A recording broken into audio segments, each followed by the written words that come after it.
In the previous part, we witnessed a fiery solo battle between Toriko and Joie, a gourmet hunter with overwhelming power. Toriko had to unleash his ultimate state, infinite appetite, to defeat Joie. Peace was finally restored to the human world, but the battle left it facing a new crisis, a severe shortage of ingredients, leading to immense difficulties in culinary life. Now fully recovered, Toriko decides to venture into the gourmet world in search of ingredients to bring back for humanity. Accompanying him is Kamatsu, and together, the two will embark on a brand new adventure in the gourmet world. Time has passed about a year since Toriko entered the gourmet world. Today on a beautiful day, a soft candy suddenly fell from the sky and woke Toriko up. Fish suddenly jumped out of the ground in the field. Toriko lay on a big leaf and had a good sleep. When he woke up, Toriko said that he could function continuously for 2 weeks without sleep. Then it started raining soft candy. Today, the weather is sunny and there are many candy eggs. Toriko looks very satisfied while eating. Sometimes there are also chocolates and cotton candy. In some areas, there is even mountain rain where a mountain suddenly falls and a giant bird flies to eat the mountain. Taking advantage of their departure, Toriko climbs up a tree and takes the eggs. One egg can make a perfect fried egg dish. The area where Toriko is currently in is called Land Sea, and it seems that there will be big waves soon. When Toriko has collected enough ingredients, he will prepare to return. When talking about returning, Toriko is talking about returning to the human world. But before returning, he will bring the collected ingredients to his base. It is a super giant tree which is full of ingredients that Toriko has collected. These ingredients will be brought back to the human world. When hearing the news that he can finally return to the human world, Kamatsu, who was cooking, was so happy that he cried. A year before Toriko brought Kamatsu here, he started collecting various ingredients. Currently Toriko is a little worried about the situation in the human world, while Kamatsu is 10% worried that he might die here. After all, he has been alone in the base for a long time, but with so many ingredients, how can Toriko bring them back? He just needs to chop down the tree with one swing and then fix his handsome hairstyle for himself and Kamatsu. Toriko plans to bring the ingredients back directly. Returning to the human world, at this time, a truck is transporting something. Suddenly a pill falls from this cargo truck. In a high-class Chinese restaurant, people can only eat seasoning with the taste of ingredients. A year ago, after a fierce battle with the four beasts and the dark chefs, most of the ingredients houses in the land became dry. Therefore the human world is facing a food crisis and Igo's food reserves are also running out. In this deadlock, the food produced by Igo has to sacrifice the original taste of the ingredients and only retain the nutritional value. Because eating food tablets all day makes people go crazy. In a vegetable shop called Tata, normal ingredients like fresh honeyed turnips are considered high-class ingredients. It is not only placed in a tempered glass cabinet but also has 2 guards standing at the door. The price has also increased 100 times compared to before. Today Suguru comes to the shop to buy medicine. His mother is sick and bedridden and Suguru has a dream of saving enough money to buy fresh and delicious ingredients for his mother to eat. Because the shop is about to close, the owner gives Suguru a honeyed turnip and reminds him to keep it safe. As a result, on the way back Suguru is stopped by 2 guards. Don't blame me, blame this era. The job of these food guards comes with a restriction ring, and if they violate the contract their fingers will explode. Can this be compared to fresh ingredients? The 2 guards took Suguru's turnip. They are the ones hired to collect ingredients. Shortly after they left, a super large turnip fell from the sky. Suguru sees a super large rice bowl like a mountain and Toriko brings a pile of ingredients back. He smells the hunger and sadness everywhere. Toriko gently pushes the ingredients to everyone. These ingredients can soothe the wounds and hunger of humans. They are ingredients that can cleanse the soul and heal all wounds. Suguru also meets Kamatsu carrying a basket of vegetables. He can directly burn the pan on his hand and the ingredients from the basket fly out. Kamatsu quickly chops and stir-fries at an extremely fast speed. A delicious dish is completed. Everyone is very happy about the return of Toriko and Kamatsu. Toriko says that without enough food and clothing, humans will lose their sanity. The 2 unlucky guards who were here earlier had their bones broken by the ingredients. On the other side, at Igo's headquarters, Chairman Nansam finally waited for Toriko to return. Toriko was quickly called and Kamatsu was very happy to see the other 3 heavenly kings. Everyone had been waiting for a long time. Zebra's volatile temperament remained unchanged and Sani even asked Kamatsu if he had undergone plastic surgery. In reality, Kamatsu's appearance had changed somewhat. Kamatsu, who had gone through many experiences, became stronger in appearance. Right after that, Rin, the beautiful girl, also arrived. After the battle, when Toriko was feeling down, Rin called on everyone to encourage Toriko. Now that she saw Toriko return safely, Rin was naturally very happy. She even proposed to Toriko to marry her. Okay, let's do it. But everyone thought something was fishy here. To make sure that this wasn't a joke from Toriko, Rin asked again. Toriko's answer remained the same. Everyone was surprised and even cursed Toriko. Aren't you and Kamatsu a couple? Did you two break up? After that, the three heavenly kings arrived at the first biotope. They had been searching for a long time but couldn't find Old Man's main dish. Neither Koko nor the hairstylist Sunny could find its electromagnetic waves, not even Zebra's ultrasonic waves. The ingredients that Toriko brought back were just a drop in the ocean. The real solution was to collect Old Man's complete menu and find ingredients that could be used endlessly. Although the first biotope was completely destroyed by Zebra, Toriko still found some interesting things. He could smell the presence of many remaining creatures. Old Man had indeed passed through here a long time ago. Following the scent, Toriko smelled the direction of Old Man. In fact, in the image you can also see a creature standing in front of Old Man, probably a Nitro. At this moment, Toriko felt his maturity on the path of gourmet hunting. Kamatsu revealed that Toriko had relied on his sense of smell to find him all this time. Compared to the normal human world, every place in the gourmet world was dangerous. However, there were also safer places within it. Toriko named those places the break rooms of the gourmet world. It was similar to the invisibility technique of the invisible restaurant. It was a unique ecological environment. For ferocious beasts it was an unseen dark corner, however Toriko could only maintain it for a short time. At this moment, Toriko discovered a similar environment in the first biotope. He speculated that it was an old man's trick. Despite the entire island showing signs of destruction, why leave such an empty area? Inside it couldn't be seen, touched, or heard, but it could be smelled. Indeed, it was a safe area. Beyond the thick air wall there was another world inside. Looking from the inside out, everything was clear. When people first entered they discovered the final treasure chest, Old Man's complete menu. Before leaving, Toriko noticed another creature in the house, which was the Nitro he had seen standing in front of the Old Man. It seemed to be a dried up Nitro. After ignoring it, everyone arrived at Area 1 biotope. Seeing that Kamatsu was safe, everyone was relieved. Kairu immediately asked about the other kidnapped chefs, but when Toriko found the Bishokukai base, it had been destroyed and only Kamatsu was there. The other chefs had been taken elsewhere, but Kamatsu believed they were still alive. Moving back to the main story, the chefs had come because they heard the call of the ingredients. Although Livebearer didn't hear the call of the ingredients, he had tasted them through memories. It was the billion bird, also known as the phantasmal bird, from ancient times existing in the gourmet world. Its entire body including its feathers could be used. Even more surprising was its reproductive ability. It could lay nearly infinite eggs in any environment with ease. Its lifespan stretched thousands or even billions of years. In the past it was also known as the king of poultry. With it the problems of the human world could be solved. Therefore the next crucial step was to hatch the eggs. Toriko had an idea for this. The Old Man's entire menu was designed to hatch the eggs. First, sow the seeds of the million tree for the appetizer. The eggs of the billion bird would only hatch when nested on the million tree.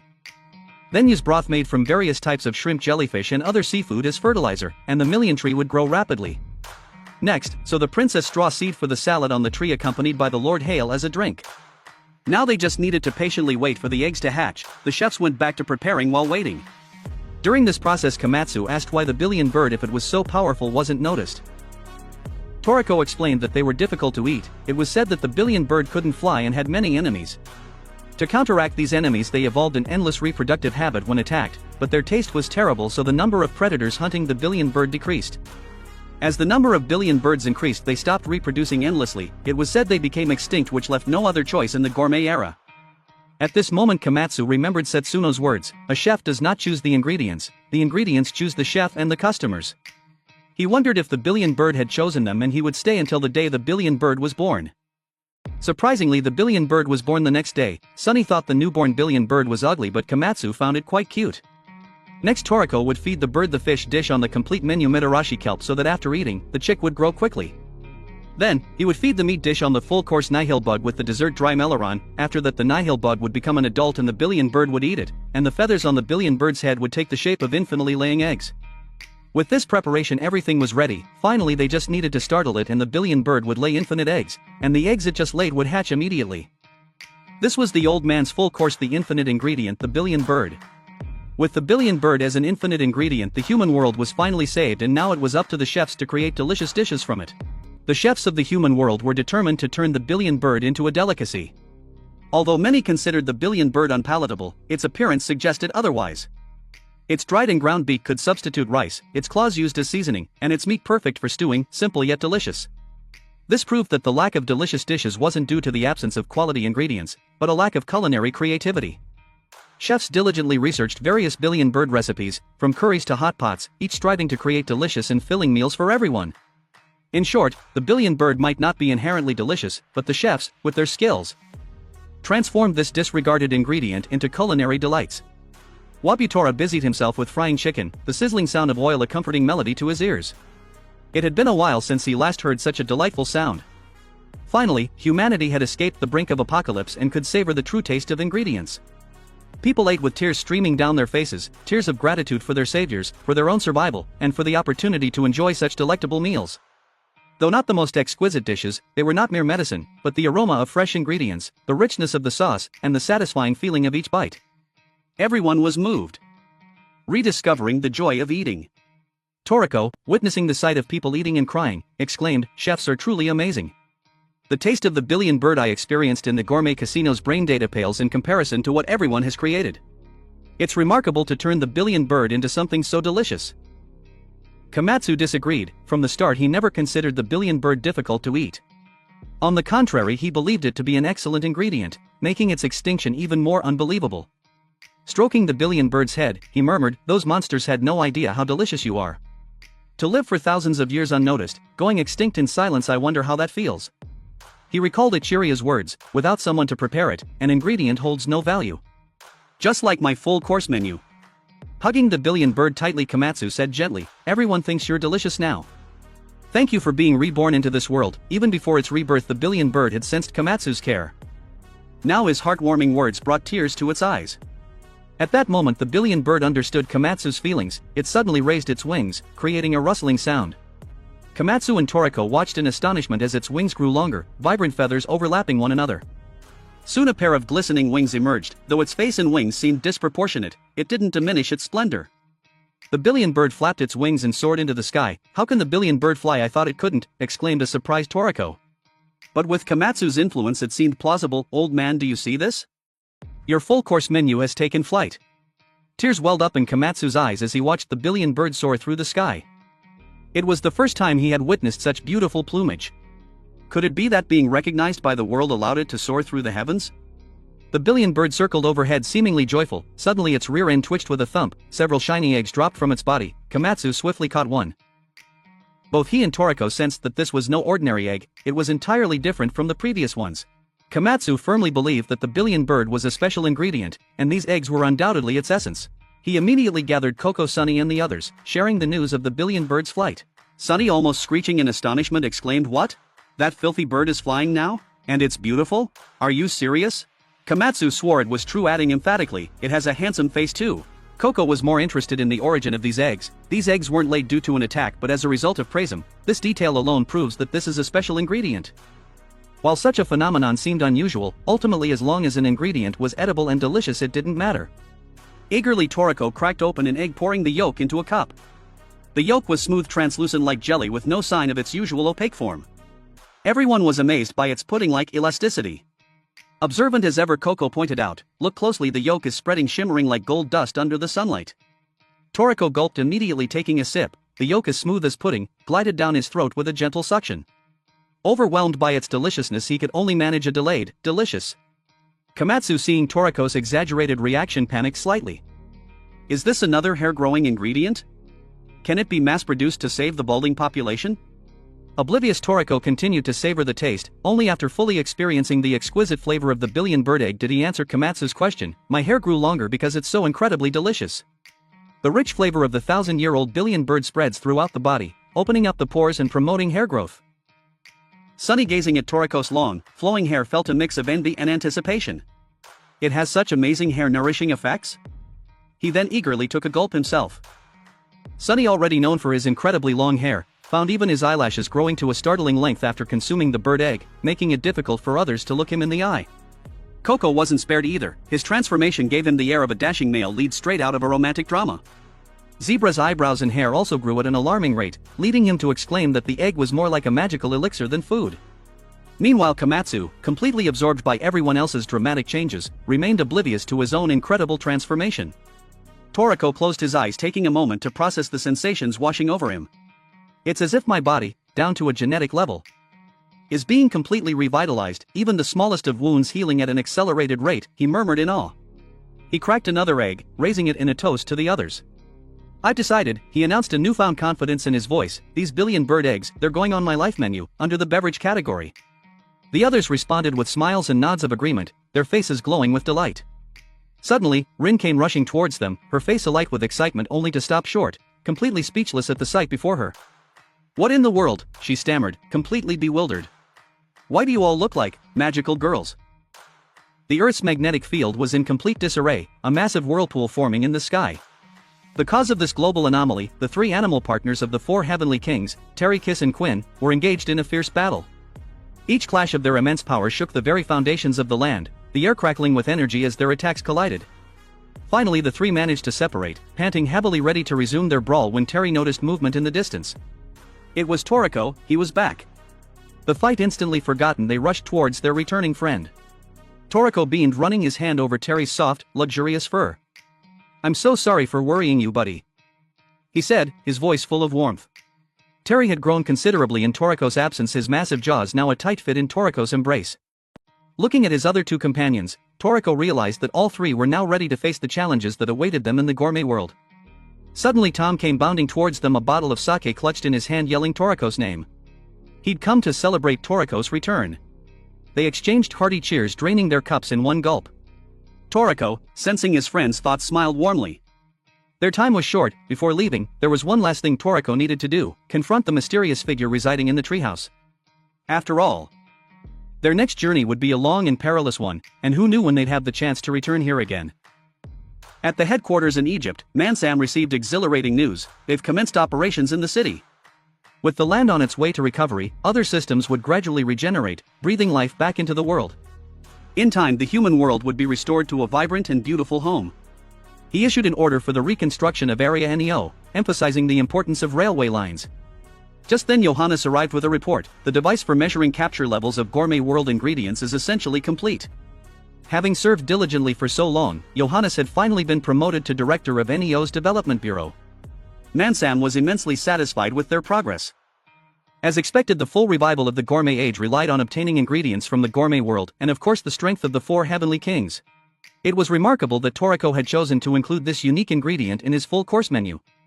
Taking Toriko in all those years ago was undoubtedly the right decision, he murmured. He vividly remembered the day he and Ichiryu, the former president of the IGO, were on a hunting expedition in the wilderness.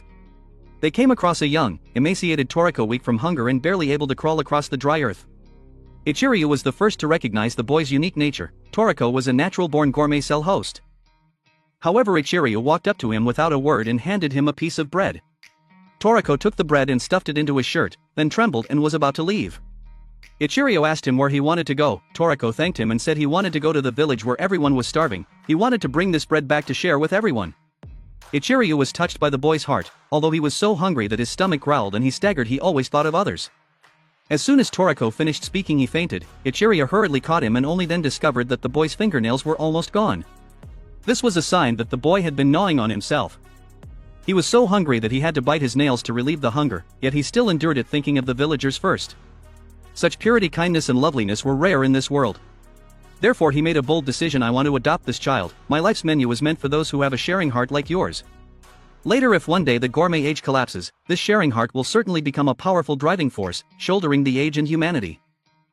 Mansam still remembered Ichiryu's bright smile at that time. He had said, I want to see what kind of magnificent menu this young man will assemble in the future. Although he was no longer able to witness it, there was no doubt that his belief had been passed on. Mansam raised his glass high, toasting to the great chairman, and also to those who always carry a deep concern for all living beings. In the gourmet world's rock forest, Setsuno and Jiro came across a giant million tree. Upon seeing it, Jiro guessed, Midora must have cut it down to make a tombstone. It's well maintained, the stone flowers are even blooming. However, I heard the land here has been barren for a long time. Setsuno said. Could this be the work of the regeneration specialists? Jiro shook his head. It must be Midora's doing. The rock forest was the place where the three of them trained together, filled with memories. Back then, Midora was the weakest, but now, even Jiro himself might not be his match. Jiro took out a bottle of wine and slowly poured it onto the ground.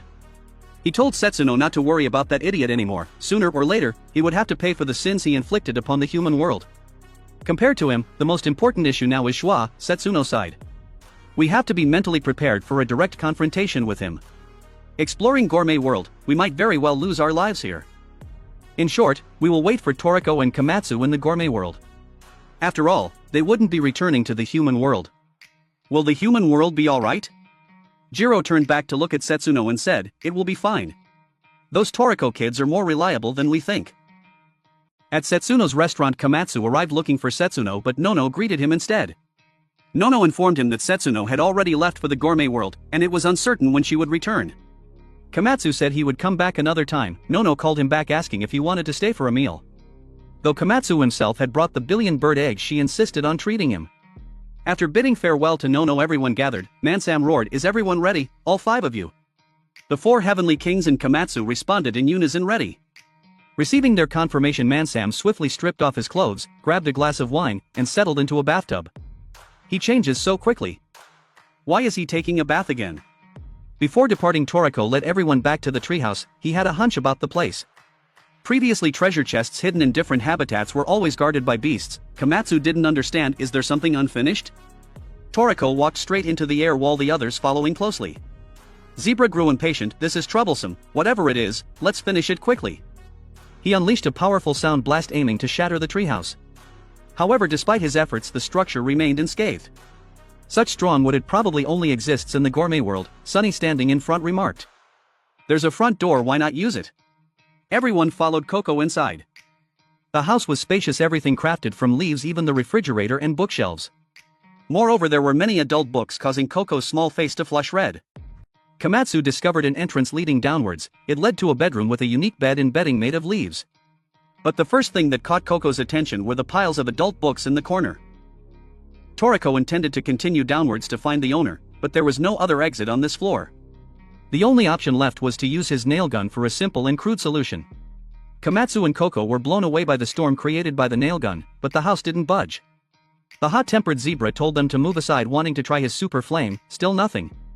Toriko was sure his sense of smell wasn't mistaken. The target was currently on the first floor. Sunny's hair fluttered wildly. This must be another one of the old man's pranks. The entrance must be hidden somewhere in this small room. I'll find it. He noticed something amiss with the scenery beside him. Kamatsu rushed over, and indeed there was a path inside the well. Following it, they arrived at a bathing room with an enormous hot spring. Instinctively, Toriko and Kamatsu stripped naked, ready for a soak. A speechless Koko asked, "What are we doing here?" According to the electromagnetic waves he was picking up, the pool in the yard was also suspicious, seemingly connected to another location. "Let's dive down and see." With it, he jumped in. However, after swimming from one side of the pool to the other, all he found was the bottom. The pool was connected to a secret location. Zebra had already used echolocation to pinpoint the position. Meanwhile, Kamatsu discovered that a window on the first floor could be opened. In other words, the entrance to the first floor had been right in front of them all along. The hot-headed zebra immediately erupted, kicking the window open with a bang, urging everyone to enter. However, upon stepping inside, they were met with the sight of Nitro lying on the floor, his head smashed by the window. At first, Toriko, Zebra, Sunny, Koko, and Kamatsu all thought it was a GT robo, but upon closer inspection, it turned out to be a living creature. Toriko asserted that it was Nitro and told everyone to bring water to water it. As soon as he finished his sentence, Nitro stood up and slapped him. The whole group was stunned. Before they could regain their composure, Nitro roared, demanding that the 5 of them greet him properly. He grumbled that they were late and had even hit him on the head with a window. Kamatsu hurriedly tried to calm him down and introduce themselves. Nitro became even angrier upon hearing that. He couldn't believe they hadn't heard of him.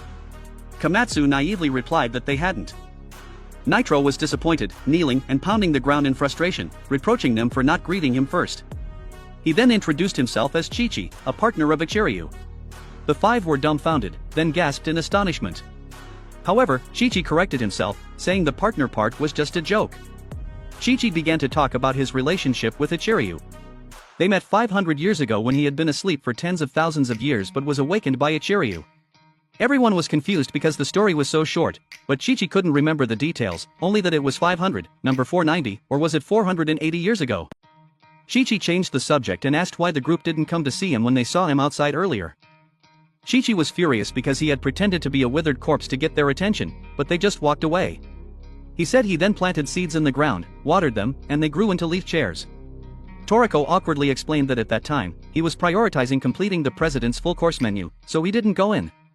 Besides, his intuition told him that Chi-Chi wasn't a bad person, but very troublesome.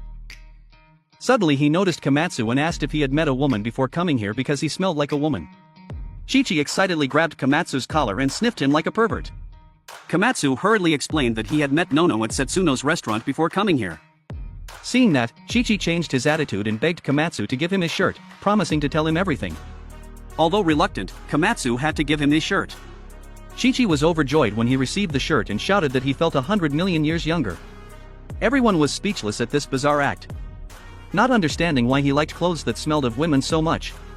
After getting the shirt, Chi-Chi told everyone to sit down and listen to his story. He said that before they went to the gourmet world, he had something to give them. The group looked around curiously. Suddenly the ground shook, and the floor collapsed. They fell into the kitchen, where an apple was displayed on a plate. Although it looked normal, when they saw the apple, their bodies began to react. Although they didn't have time to think, the gourmet demons of the 4 heavenly kings and even Kamatsu's appeared. Chi-Chi laughed, but then he changed his expression and punched the gourmet demons in the head. Only Toriko dodged in time. The other 3 were all hit. Chi-Chi happily remarked that these gourmet demons were so cute. Kamatsu asked in bewilderment what was going on. Chi-Chi seriously replied that it was one of the dishes in Acacia's full-course menu. The 5 held their breath and waited, but Chi-Chi chuckled and said, sorry, I was just kidding." Toriko and the group immediately frowned. Toriko was about to rush over and give the old man a lesson in joking, but Chi-Chi stopped him and explained that although this apple was just an ordinary apple, it had been placed next to one of the ingredients in Acacia's full-course menu and had it sent. It was just an ordinary apple, yet no one could take their eyes off it. If just a whiff of the ingredient was enough to drive people crazy, how appealing would the actual dish be? Chi-Chi reminded them that the place they were about to go to was a world filled with such ingredients. Toriko wondered why he had been in the gourmet world for so long but had never felt anything like that. Chi-Chi exasperatedly explained that it was because he only hung around safe places. Toriko suddenly understood and became even more eager to taste those amazing ingredients. Just smelling it was already so intoxicating. If he ate it, he would surely go to heaven. Is this the level of ingredients in Acacia's full-course menu? Truly a whole other level. Chi-Chi picked up the apple and asked if everyone wanted to try a piece before they set off. Kamatsu volunteered to cook something else. He remembered Chi-Chi calling himself a flavor sage, so was he a chef? If so, why not cook together? However, Chi-Chi refused and told everyone not to underestimate a flavor sage. His mission was only to deliver this apple, everything else was none of his business. Koko was interested in whether Chi-Chi could reveal any more information. But no matter what they asked, Chi-Chi only said that the answer lay in the gourmet world. "I'll help you find more clothes that smell like women." Chi-Chi blushed and asked with a suggestive tone, "Really? Are they warm?" Seeing that Kamatsu had found Chi-Chi's weakness, everyone immediately came up with a plan. Toriko bluntly said, "Let me ask Rin if she has any pajamas to throw away, they're guaranteed to be warm." Koko also stammered, I have many female customers who come for fortune-telling, I'll ask if they have anything warm." The psychological warfare tactic worked perfectly. Chi-Chi was so moved that he cried, "You guys are such good people. Life is so wonderful." He then agreed to help everyone cook. The group had an unforgettable night. Chi-Chi leaned on a pile of dishes and said, "The night of the gourmet world is coming. The nocturnal beasts are much more powerful than the daytime ones. If you are ready, let's go." The 5 shouted in unison, "Let's go." As everyone was about to go outside, the ground suddenly shook. Chi-Chi smiled and said, "Just in time." What he was referring to was the mollusk fruit beast that usually resided underground, the watermelon octopus. This monster was at capture level 265, which was nothing to the current 4 heavenly kings. But at this point, fighting wasn't the focus. Chi-Chi explained, "This monster is a camping monster. Before the fruit ripens, it hibernates underground. Now it's awake, we'll use it in place of a tent." Everyone was dumbfounded by Chi-Chi's suggestion. Do they have to crawl inside this octopus to sleep? Wait a minute, this seems to be a watermelon? Chi-Chi shouted, "Don't underestimate this watermelon octopus. With the combined strength of you 4, why couldn't you find my log cabin? Do you think that was a coincidence? This octopus is also known as the safe monster. Even in the harsh gourmet world, it can turn itself into a safe haven, very difficult for enemies to detect. Even if it's discovered, it's rarely attacked. Although sooner or later, higher level beasts will find it, but for this area at the entrance to the gourmet world, it's more than enough to be your sleeping quarters." Chi-Chi's explanations surprised everyone even more. It turned out that this was the transportation that Ichirio had prepared for them. That master truly cared deeply for his students. Chi-Chi continued, "Anyway, after meeting you guys, I'm somewhat relieved. It's precisely because of you guys that Ichirio can rest assured and entrust everything to you. The torch has been passed, and the ones who will carry it to the finish line are you. Go, everyone is probably waiting for you at the harbor." Kamatsu blushed and stepped forward to ask about Chi-Chi's next plan.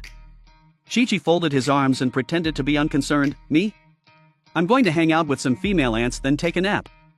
Sunny gritted his teeth and said, you really are a pervert. Chi-Chi said that he would also go to the Gourmet World later but wouldn't go with them. He advised them that although the Gourmet World was dangerous, it was also a place full of excitement. Whenever they got lost, they just needed to follow their gourmet demon's compass. As everyone was about to leave, Chi-Chi suddenly remembered something. I almost forgot, there's one more thing I want to give you. The Toriko group arrived at Toriko Harbor, named in honor of Toriko, the one who discovered the most ingredients. This showed how much respect he commanded in this era. It was also a nostalgic island where Toriko and Kamatsu first embarked on their journey to the barren island. In other words, their story began at this harbor. They arrived at the harbor on the back of the watermelon octopus. The harbor was packed with people seeing them off. Rin ran up, calling Toriko's name, worried about her fiancé's safety. Toriko understood her feelings and told her that everything in the human world, including their upcoming wedding, was entrusted to her. He promised to bring back God to make their wedding cake. Chairman Mansam handed Toriko a large bag containing a capture-level measuring device and other important tools. He reminded Toriko that the environment in the Gourmet World was like a living organism. The path they traveled would leave a trace, like territory marking, making it difficult for strong beasts to approach. In other words, the path they took would become a unique road. Currently, the human world was still recovering, with a lot of work to be done, so they needed to open up routes and transport ingredients from the Gourmet World. The chairman would arrange for people to receive them. Once the route was fully established, those with certain strength could also easily enter the Gourmet World through this path. Imaro told Toriko to go ahead and pave the way, the Gourmet Knights would follow. Zong also confidently declared, I will be the first to catch up with you, maybe even surpass you. However, no one paid attention to his words. Milk II also came to see them off. She handed Kamatsu a bag containing an apron, a whetstone, and whetstone shoes. With these, Kamatsu could sharpen his knives endlessly without much effort. Kamatsu patted his chest, promising her that he would definitely use Milk's knives to prepare Acacia's full-course menu. People from the sand garden came to see Zebra off very early. Zebra frowned and asked, who are you? We're from the sand garden, a guy replied. Match announced that the gourmet underworld would also come to support them soon. They needed a lot of delicious ingredients, and these tasks were entrusted to pioneers like Koko. Besides these people, the chefs remaining in the human world also came. Kamatsu noticed a silly figure in the crowd. Yun Yun, long time no see, Kamatsu exclaimed. He hurriedly invited Yun to come along with them. Everyone was ready, each carrying their ideals, heading towards the gourmet world. Toriko's dream was to obtain God from Acacia, completing his life menu. Koko aimed to get Adam, Sunny desired the dessert earth from Acacia, while Zebra had no specific goal. As long as it was delicious, he wanted it all. As for Kamatsu, their chef, he wanted to prepare all the ingredients in everyone's dreams. Their first stop would be the third entrance to the gourmet world, the ghostly harbor of Yuto Island. The watermelon octopus flew swiftly towards the gourmet world, both fast and stable, truly a means of transportation specially chosen by Chairman Ichiryu. Kamatsu took out something resembling a tray and introduced it to everyone. This is a capture-level measuring system built into a food tray, a new device invented by IGO. He asked the others to wear specially designed bracelets. By using the laser beams emitted from the bracelets and shining them on ingredients, the data of those ingredients would be transmitted to this tray. Sunny was curious, this thing was developed in the human world, so why does it have data on gourmet world ingredients? Kamatsu explained that he heard it was based on a gourmet ID card to create. One morning, Director Mansam woke up and found a card next to his pillow. It contained data not only on about 300,000 types of ingredients in the human world but also the data IDs of many ingredients in the gourmet world. The recorded number of ingredients reached several million. Although such good fortune rarely occurred, and they didn't know who sent it or if there were any dangers, they reluctantly decided to use it. Kamatsu continued, since the gourmet world is full of mysteries, let's name this measuring device Tray Zebra, lying leisurely and swirling his wine glass. Said, whatever the name, as long as it works. There are definitely more than just a few million ingredients in the gourmet world. Who knows when we can even use this measuring device? Might as well try it out now. As he finished his sentence, a giant stingray leaped out of the water. Toriko quickly used Pear to fire a laser beam. This monster was called Devil Stingray, with a capture level of 299. They were people who had defeated even beasts over capture level 400, so there was no need to be afraid of such a low-level creature. Yuto Island was right before their eyes. It was normal for some beasts to cross the poison tide and infiltrate the human world. The devil stingray detected the lower-level watermelon octopus and attacked. They had no choice but to fight. Zebra jumped to his feet, ready to attack the monster, but everyone was horrified to see it pierced by a sharp wave. No one had witnessed such a scene before, they were all terrified. But upon closer inspection, it wasn't an ordinary wave, but a sea of thorns. Its color was identical to seawater, but it was actually made of sharp thorns, its power and sharpness not to be underestimated. This was the nature of the gourmet world, even beasts with a capture level of over 200 could be easily killed. Without Toriko needing to say a word, Kamatsu had already run into the cabin for safety. The fighting was left to the four heavenly kings. Zebra excitedly launched sound bazooka towards the raging sea of thorns. Sunny used his hair shield to block the incoming waves. Koko and Toriko also quickly joined the attack. The sea of thorns was stopped, broken thorns scattering everywhere. Amidst the chaotic scene, Toriko noticed a frog leisurely drinking tea, leaning against the thorns as if nothing had happened. His actions exuded elegance and romance, like a true nobleman. Who was this frog? Toriko intended to use the measuring device to check. But it swiftly jumped and dodged the laser beam with incredible speed. After a while of fighting, the group finally passed through the sea of thorns. Kamatsu breathed a sigh of relief. Zebra felt the journey was getting more and more interesting. Toriko, however, was still preoccupied with the frog. He was sure he wasn't mistaken. Who was that frog? They had now reached the harbor of Yuto Island, the most difficult route to the gourmet world. Countless ships and people were trapped here. Just anchoring at the harbor was fraught with danger, let alone passing through Yuto Island. Yuto Island was shrouded in dense fog and also known as Maze Island, capable of misleading any intruder. Even ships equipped with the most advanced equipment, once lost in this fog, would sink without a trace before even finding the island. Kamatsu found this place creepy. The ships here were not stranded but seemed to be floating. Toriko bravely laughed and told everyone to look, the gourmet souls were waving to them. Kamatsu turned to look and nearly had a heart attack. On the decks, skeletons were waving. Kamatsu couldn't stand the shock and shouted, "Ghosts!" Toriko thought that if it were ghosts, it would be easier to handle. But this was the gourmet world. The gourmet world had 8 main continents. According to the division, the area Toriko and the others were entering was Area 8, connected to Yuto Island. It was said to be the continent where Acacia's salad air resided. Yuto Island was enveloped in a thick fog, making it impossible to see anything ahead with the naked eye.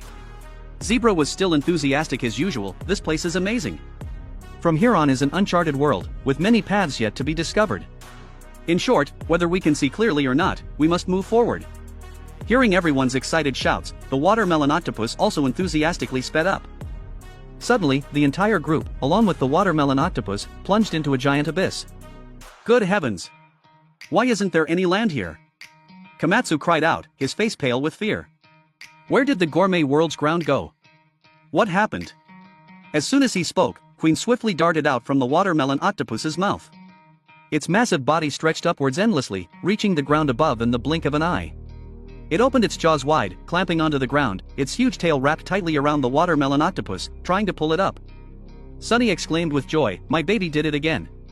However, Queen suddenly felt a sharp pain throughout its body. Missile sausages pierced through its body like bullets. If it were just 1 or 2, Queen could still handle it. But this was a whole barrage of missile sausages densely raining down on its body. In less than half a minute, Queen's body was riddled with wounds. The excruciating pain made Queen's muscles bulge, but it still clung tightly to the ground. It knew it was everyone's only hope for survival. The slightest slip-up, and those on the back of the watermelon octopus would be doomed. At that moment, Kiss rushed to help. It used its precise attack speed to take down each missile sausage one by one. But it wasn't just a large number of missile sausages, there was also a bird demon with a capture level of 251. In front of this giant monster, the missile sausages were like mere snacks. Yun Yun had to use all his strength to dodge and manage to survive. Kiss quickly turned and charged towards the monster. The two sides were locked in a fierce battle. Kamatsu and Yun trembled with fear. However, Zebra appeared quite relaxed. "How boring," he muttered, standing up and walking towards the cabin. "Hurry up and finish them off. I'm going to sleep." So boring. Only then did everyone notice a bizarrely shaped giant monster had appeared nearby. Koko urgently warned everyone, but Toriko and Sunny were already enveloped in fog. In the blink of an eye, they were snatched away by the monster. Kamatsu broke out in a cold sweat. Sunny immediately activated his tracking mode. Zebra gathered energy for his sound wave.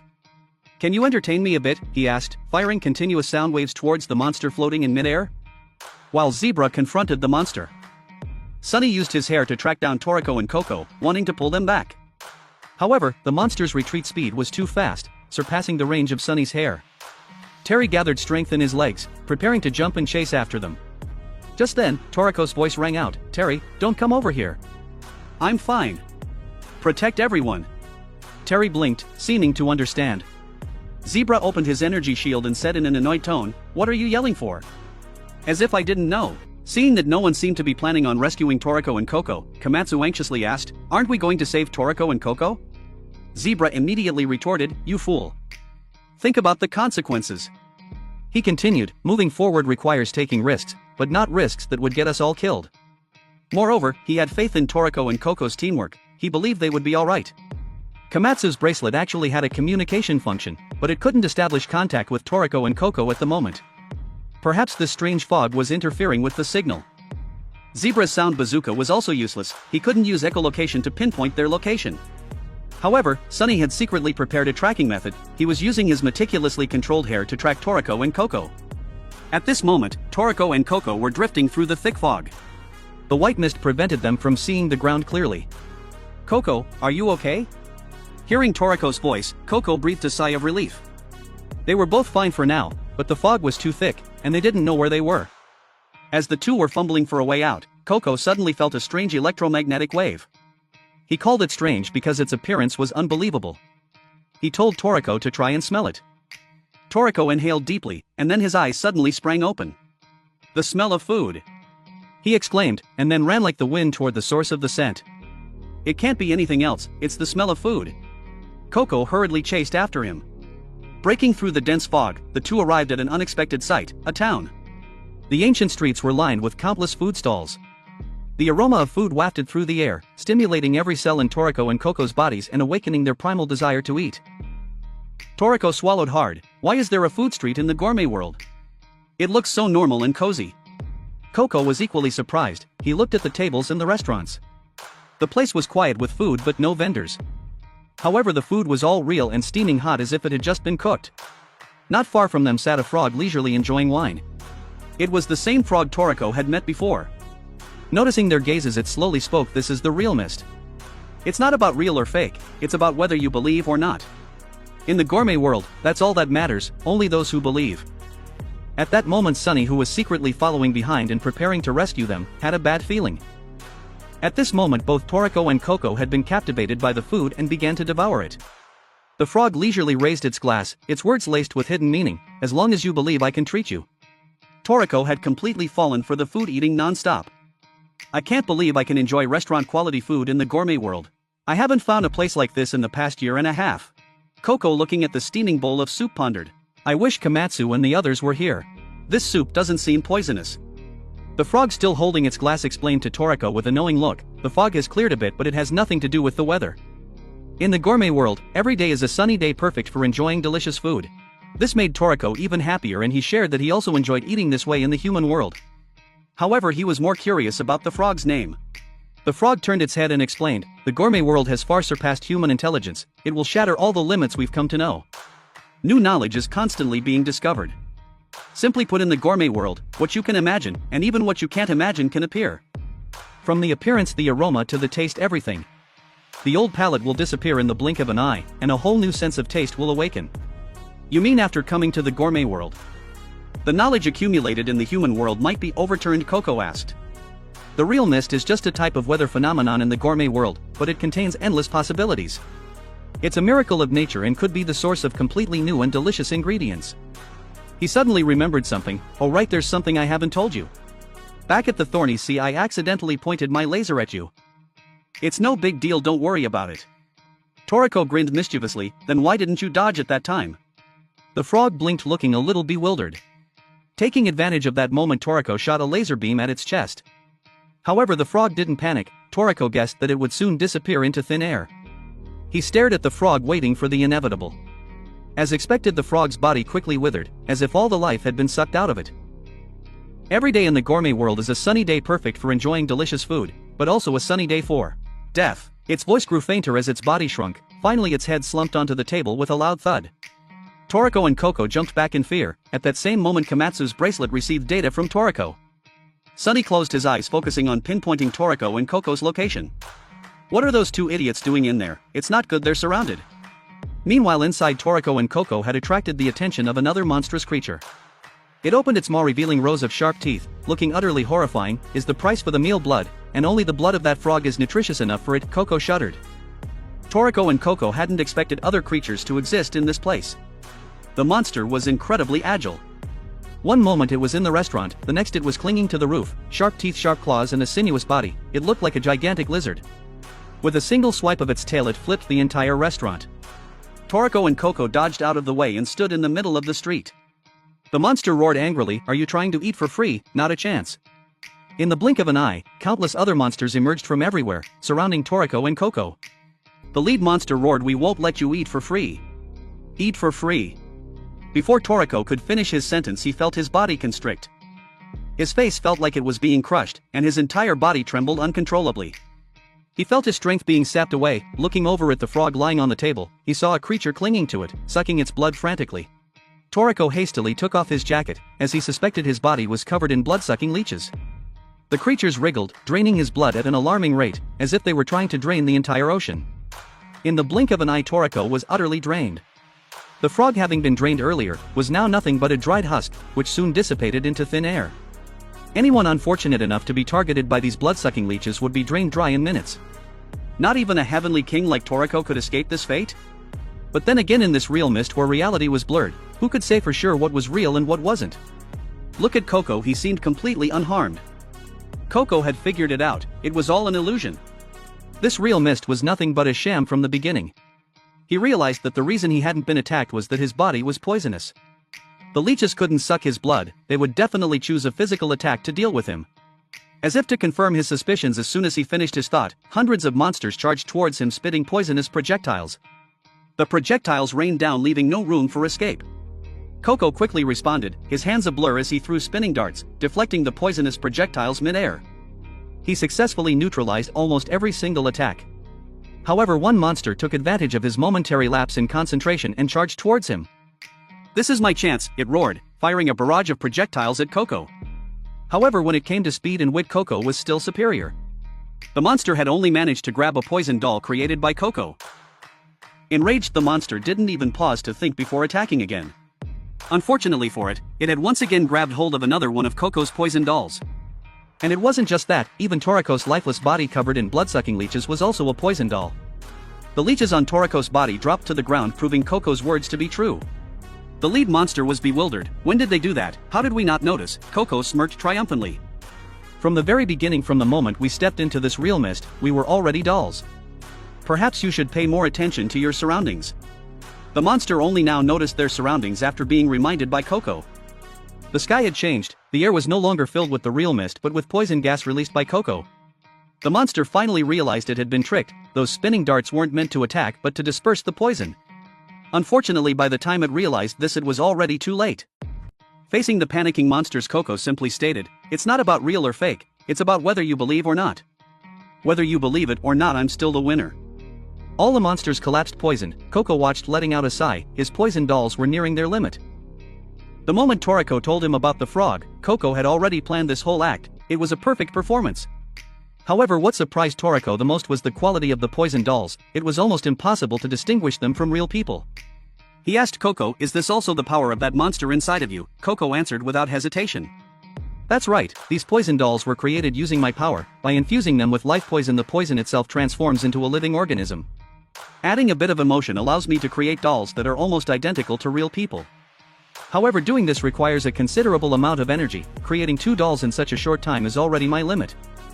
But what bothers me more is that Sunny's feelers haven't stopped buzzing this whole time," Koko said, his face turning grim. It seems the puppet master is about to make an entrance. Looking at the grotesque faces of various sizes and expressions in front of him, Toriko put on his milk bracelet, ready for battle. "Koko, you step back, it's my turn." Outside, Sunny and Kamatsu were worried sick, but inside it was as if nothing had happened. Sunny urged Toriko and Koko to run while they still could. Looking at the latest data from Toriko, Kamatsu's face turned pale. Their current opponent is the monster that kidnapped them in the first place, the Tonutin. Sunny felt a cold sweat run down his back. From the moment they were kidnapped, Toriko and Koko had been trapped within the Tonutin's territory. He had no idea how to fight this monstrous creature. The countless faces, big and small, with their different shapes and expressions, were a terrifying sight. Then the massive head at the center spoke, "Humans from the harbor. It's been so many years since someone has set foot here. How should I eat you? I'm really looking forward to it. Trying to scare the 4 heavenly kings with illusions, you miscalculated Tonutin, Toriko scoffed, feigning nonchalance. He was no stranger to illusions and fear tactics. This time he summoned his monstrous appetite devil, showing Tonutin a horrifying hallucination of itself being skewered and roasted over a fire by a red demon. It was an enhanced version of his intimidation tactic, combined with the chilling aura of the king's dinner. The Tonutins' faces contorted in terror, their eyes bulged, drool dribbling from their mouths as they vanished like smoke. All that remained was a single, gigantic face, fainted dead on the ground. With the illusion dispelled, Toriko and Koko reappeared. Safe and sound, standing on solid ground once more. Everything they had experienced was nothing but a figment of Tonutin's imagination. To think you took them down with just intimidation, that's amazing, Toriko. Koko exclaimed, genuinely impressed. Dealing with those level 500 to 600 monsters doesn't require much effort anyway, Toriko chuckled, brushing it off. Kamatsu and the others were worried for nothing. Despite Toriko's relaxed demeanor, Koko couldn't shake off a feeling of awe. Even as a bystander, he could sense the terrifying power within that illusion. And yet Toriko had broken free so effortlessly. Is this the result of a year and a half of training in the gourmet world? He wondered. Meanwhile, Zebra finally stirred, stretching languidly as he yawned. Is it over? I'm starving. Kamatsu immediately understood Zebra's indifferent reaction. He had seen through the illusion from the start, hence his bored facade. Did you think something like that could faze me? Now food. Zebra said, as if it were the most obvious thing in the world. Look, Toriko exclaimed, pointing towards the fallen Tonutin. Its eye was now leaking a continuous stream of soybean tears. Looking closer, they noticed the creature was covered in a layer of what seemed to be delicious tofu skin. So even though this guy looks hideous, it's actually edible from head to toe, Toriko remarked. Kamatsu's chef DNA instantly activated at the mention of edible ingredients. Pulling out his trusty giant pot from within the watermelon octopus, he got to work. A mouth-watering aroma soon filled the air as Kamatsu whipped up a feast. There was a steaming pot of tofu hot pot, brimming with tofu fish sausage and tenderized bird meat.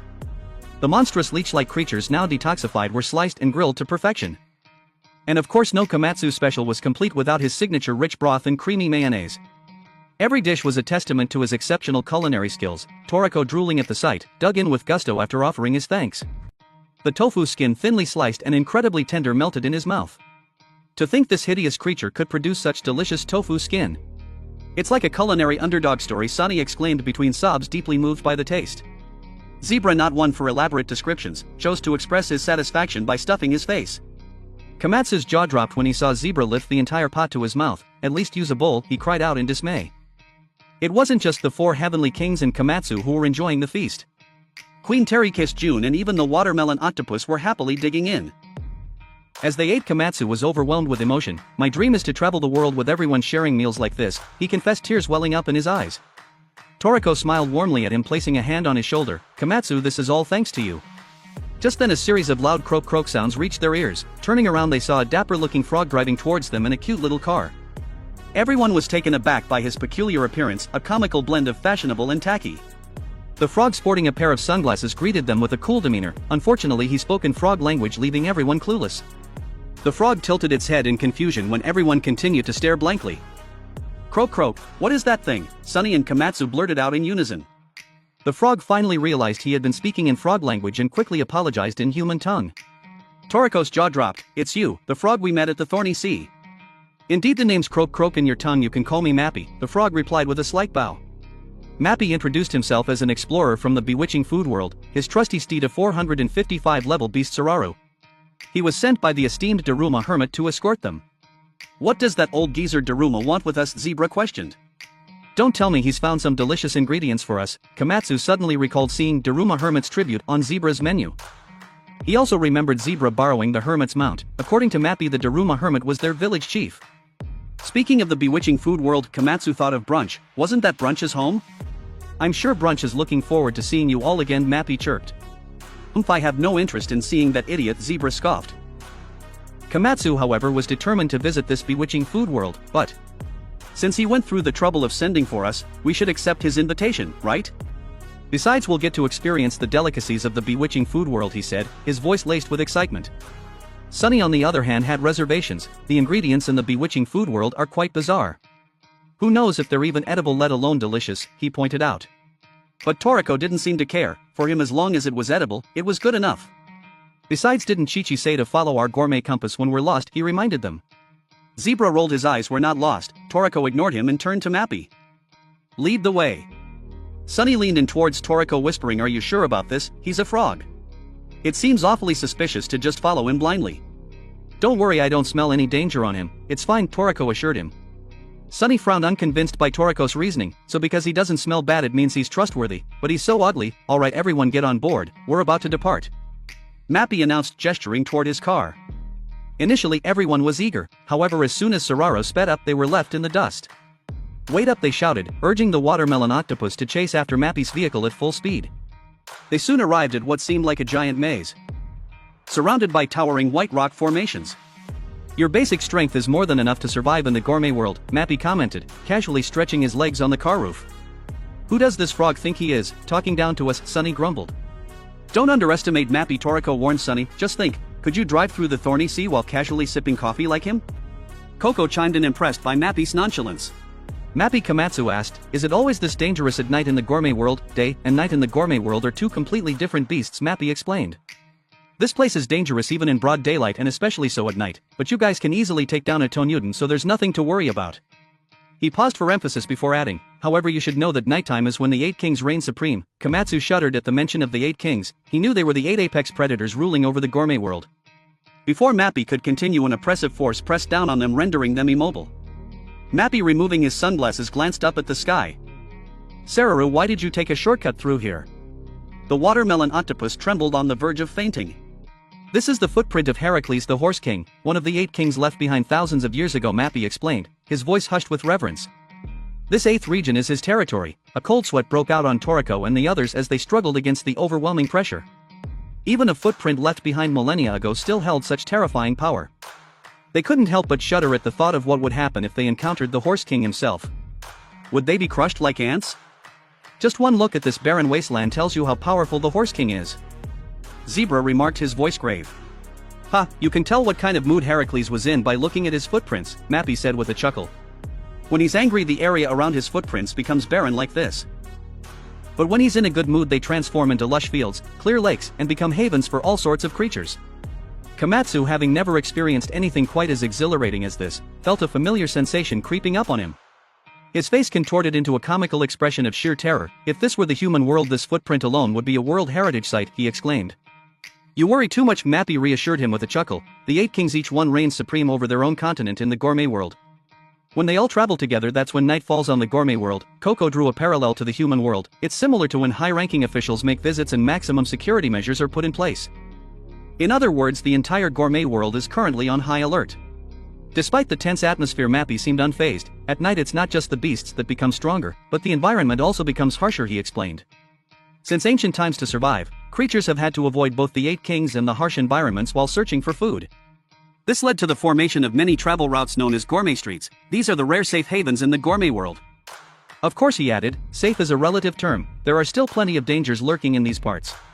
Toriko's eyes widened. That explains it. That's how Kamatsu and I managed to survive in the gourmet world for a year and a half. It dawned on him that they had been lucky enough to stumble upon these gourmet streets. It's next to impossible to find these gourmet streets without a considerable amount of luck, Mappy chimed in. Moreover, these gourmet streets connect the 7 civilizations that once existed in the gourmet world. The bewitching food world is one of them. As they continued their journey, the scenery transformed once more. This time they found themselves before an expanse of glittering golden water, a stark contrast to the desolate surroundings. This was the Golden Swamp, a vast swamp of golden sand, heavier than lead, known for its incredibly strong buoyancy. Objects could float effortlessly on its surface, and the golden shimmer, that was sunlight reflecting off millions upon millions of golden sand particles, creating a breathtaking spectacle. It's breathtaking, Sunny whispered, tears welling up in his eyes. With a view like this, who cares about the bewitching food world? Just one glimpse is enough to last a lifetime. But as everyone was captivated by the mesmerizing scenery, Mappy suddenly cried out in alarm.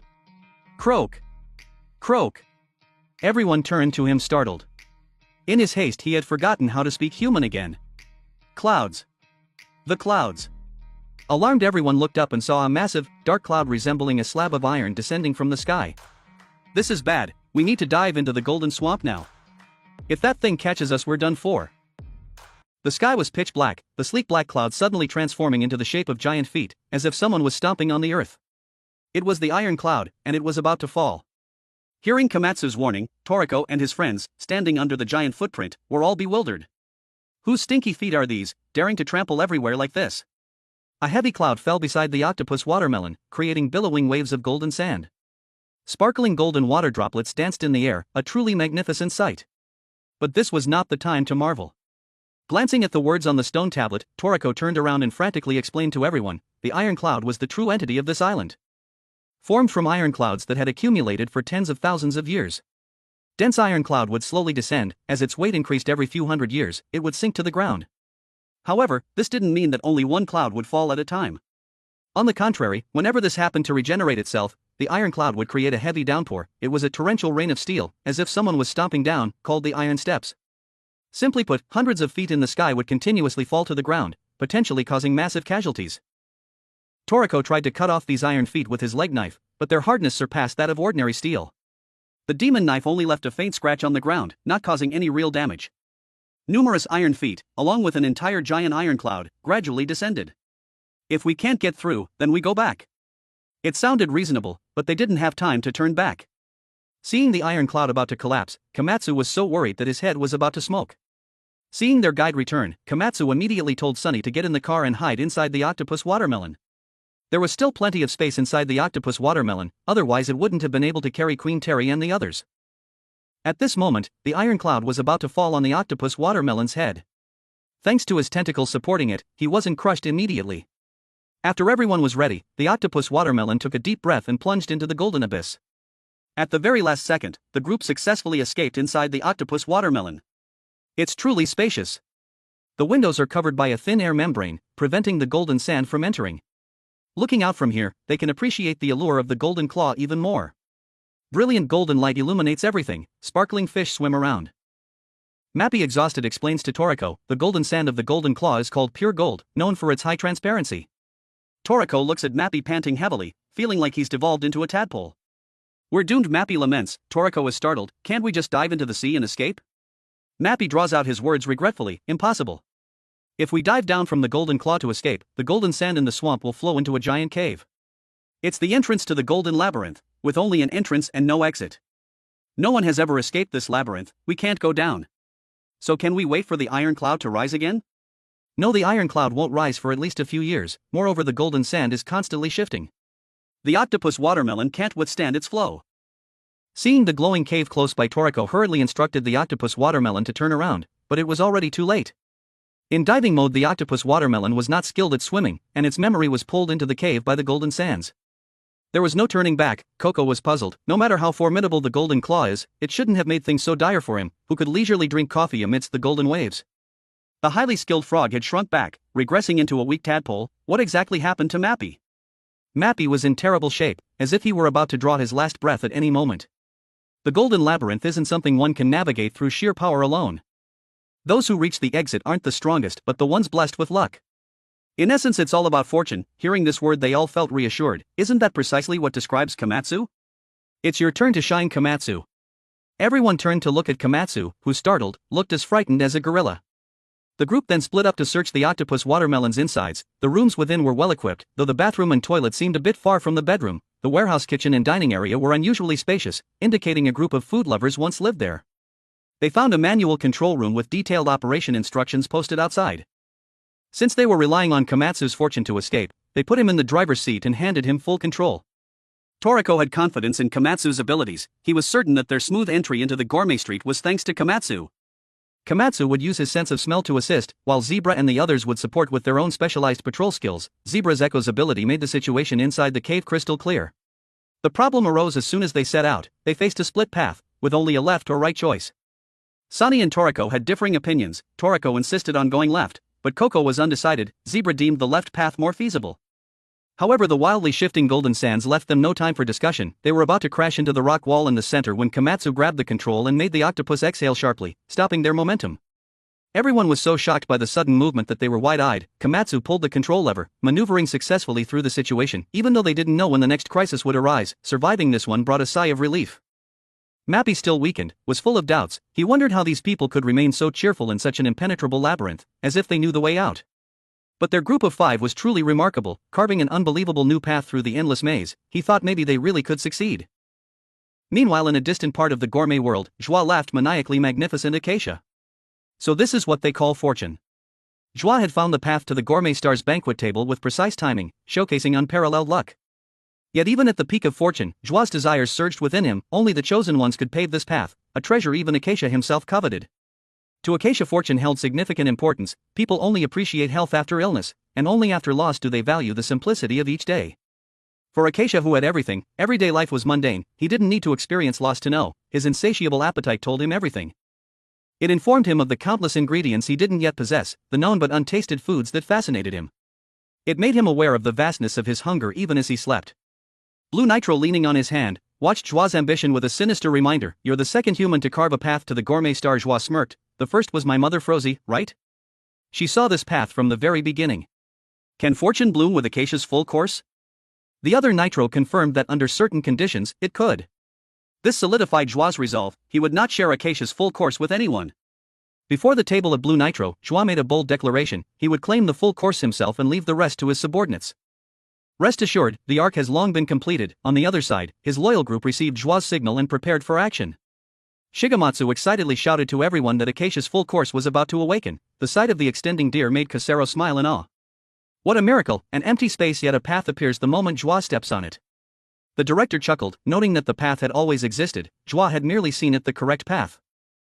The little guy trailing them fell into deep thought as he stared at the road ahead. Is it really that amazing? Aren't there paths everywhere? Don't reveal that. It's true that seeing many paths could make you as popular. Meanwhile, Kamatsu, steering the octopus watermelon, let everyone out of danger. Mappy was shocked. He couldn't believe they had found the exit. Back to his pre-diving state, Mappy watched as everyone surrounded and praised Kamatsu, yet Mappy kept replaying Toriko's words in his mind. Toriko had said that without Kamatsu they wouldn't have made it to Gourmet Street. So did Kamatsu truly see the path of golden fortune? Though unaware of his own luck, Kamatsu was no ordinary man.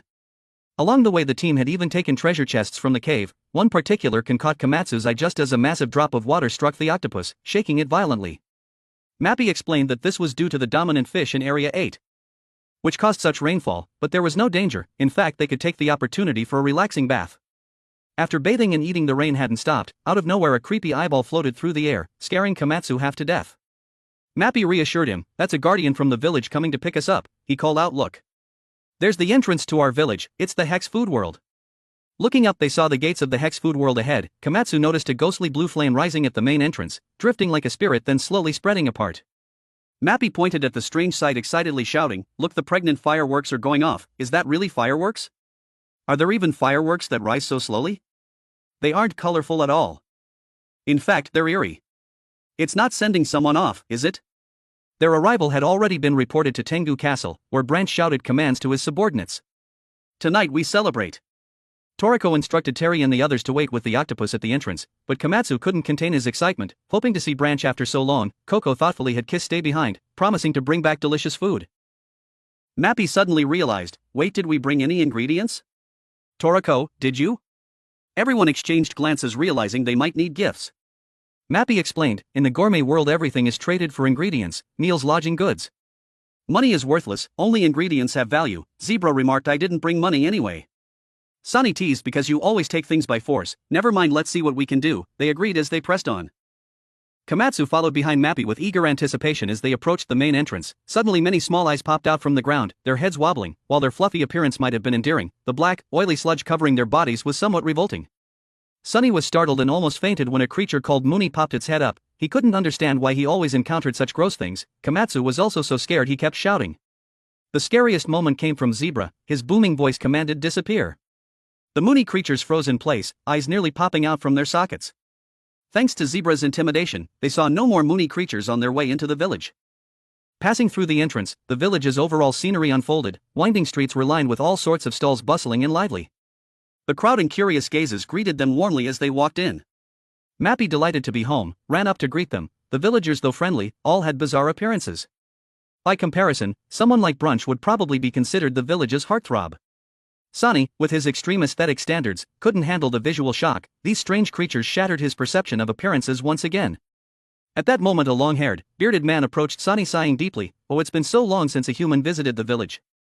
Sunny retreated in fright, thinking, what kind of creature is this? Mappy patted his shoulder and introduced, this is Takeshi, the little brother of that famous Numerihian's grandson. Sunny muttered, so his name is Takeshi? Suddenly, Kamatsu shouted in surprise, whoa. A faceless creature. Mappy quickly explained, this is no Pakichi, Kamatsu, he does have a face, his facial features are just very small possibly because of his large head. Other villagers were equally strange including cockroaches evolved from Mars and cross-species giant spiders. Sunny was on the brink of losing it, he really didn't want to deal with these unsettling creatures. At the same time he was a bit curious whether there were cockroaches on Mars. Toriko meanwhile was focused on finding delicious food, catching a whiff of an unusually fragrant takoyaki. Hearing about food, Kamatsu excitedly followed, while Koko, feeling a bit unsatisfied, said, "You're gonna eat already? I haven't finished exploring yet." Toriko and Kamatsu arrived at the takoyaki stand. There was only one older man running it, but the takoyaki machine was huge. Rumor had it that it could make 2,000 pieces at a time. Toriko boldly ordered 2,000 pieces as an appetizer. The iron table in the storage area was soon filled with takoyaki. With lightning speed, the owner flipped them over in an instant. Kamatsu marveled, this speed, this skill. I couldn't manage the scale and size. Freshly made takoyaki was ready and Toriko grabbed a big bowl and started eating without stopping. The outside was soft while the inside was chewy and flavorful with a slight crunch, absolutely irresistible. But Sunny was different. Just looking at the bizarre appearance of the takoyaki killed his appetite. The group continued to wander around. Everywhere they looked, there were new and interesting sights. Someone called out to Zebra, "Hey friend, want to join us for a drink?" Zebra shot them a sharp glance. The shopkeeper, frightened, quickly apologized. Toriko and Kamatsu were having a good time. Kamatsu exclaimed, "I never thought the gourmet world would be this fun. I always imagined it to be scarier and more disgusting." Kamatsu spotted a kitchenware store filled with all kinds of items. A beautiful kitchen knife caught his eye. It looked familiar, as if he had seen it somewhere before. The shopkeeper praised him for his good taste. It was a knife he made, taught by a customer about a year ago. Although that person was big and silent, they were a genuine artisan. Hearing this, Kamatsu understood.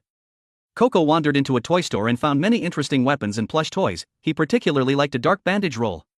Sunny, bored and disgusted, suddenly he noticed a store that looked somewhat normal, not as creepy as the others, but the name was puzzling. 18 pounds of canned meat for beauty?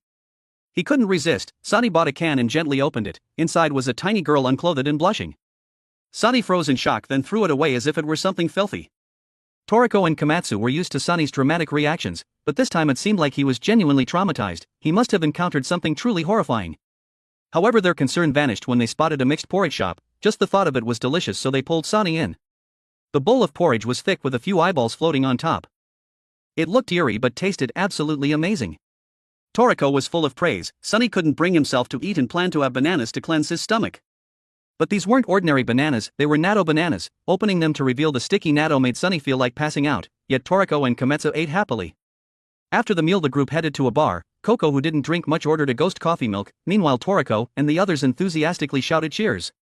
While they partied wildly, Brunch had long grown impatient. He had prepared a grand feast and had been waiting forever, but no one showed up. Seeing the group drunk and oblivious, Brunch stormed over angrily, "Why are you here?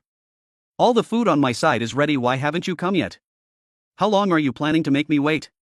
Brunch's tirade left everyone stunned. Kamatsu's eyes went wide. "Mouth agape, Brunch, I missed you so much." No sooner had he spoken than he started vomiting. Koko, already tipsy, staggered over. "I'm drinking alcoholic coffee milk, you know." And then he too started throwing up. Brunch panicked. "Koko, you can't throw up. If you vomit poison, we're doomed." Brunch then took the whole group to Tengu Castle and brewed Yeti snow tea to sober them up. Listening to stories of Brunch's legendary feats and his incredible cooking skills, Zebra remarked, "The taste is decent, but his personality. What a handful." Brunch, overhearing this, wanted nothing more than to punch Zebra. Among these people, Zebra was the one Brunch disliked the most due to his unpredictable temper. Toriko reminisced about when the human world was in danger, and how the gourmet world had offered a lot of help. Brunch confirmed, "That's right, at that time the only ingredients left here were golden eggs and takoyaki. But that was because the leader of the Bishokukai had been meddling." Brunch swore to take him down if they ever met again. Toriko took a sip of tea and said calmly, "If you could handle him, you wouldn't be suffering like this. Kamatsu and I have met him before. He has the power to destroy everything if he wants. Right now he's probably stronger than anyone, and he's terrifyingly hungry." Speaking of hunger, Zebra started to feel hungry and urged Brunch to serve the food. Brunch was exasperated. "Didn't you all just eat till you were stuffed?" Koko got serious. "For the future of the human world, we can't stay here alone. This time we want to meet Daruma. Well, you're in luck because he's on the brink of death," Brunch said. Everyone was shocked. "Since when?" Brunch continued. "He's at the therapeutic hot spring now. There's a doctor from the human world treating him, so he should be fine." Just then Mappy rushed in, breathless. "It's bad, Daruma's condition." The whole group hurried to the hot spring, but seeing Zebra still calmly sipping his tea, it didn't seem too serious. Daruma lay flat on the ground, drenched in sweat, his face pale. Surrounding him were villagers. Milk, the first IGO staff. Daruma was gasping for breath, his body trembling, looking like he was at death's door.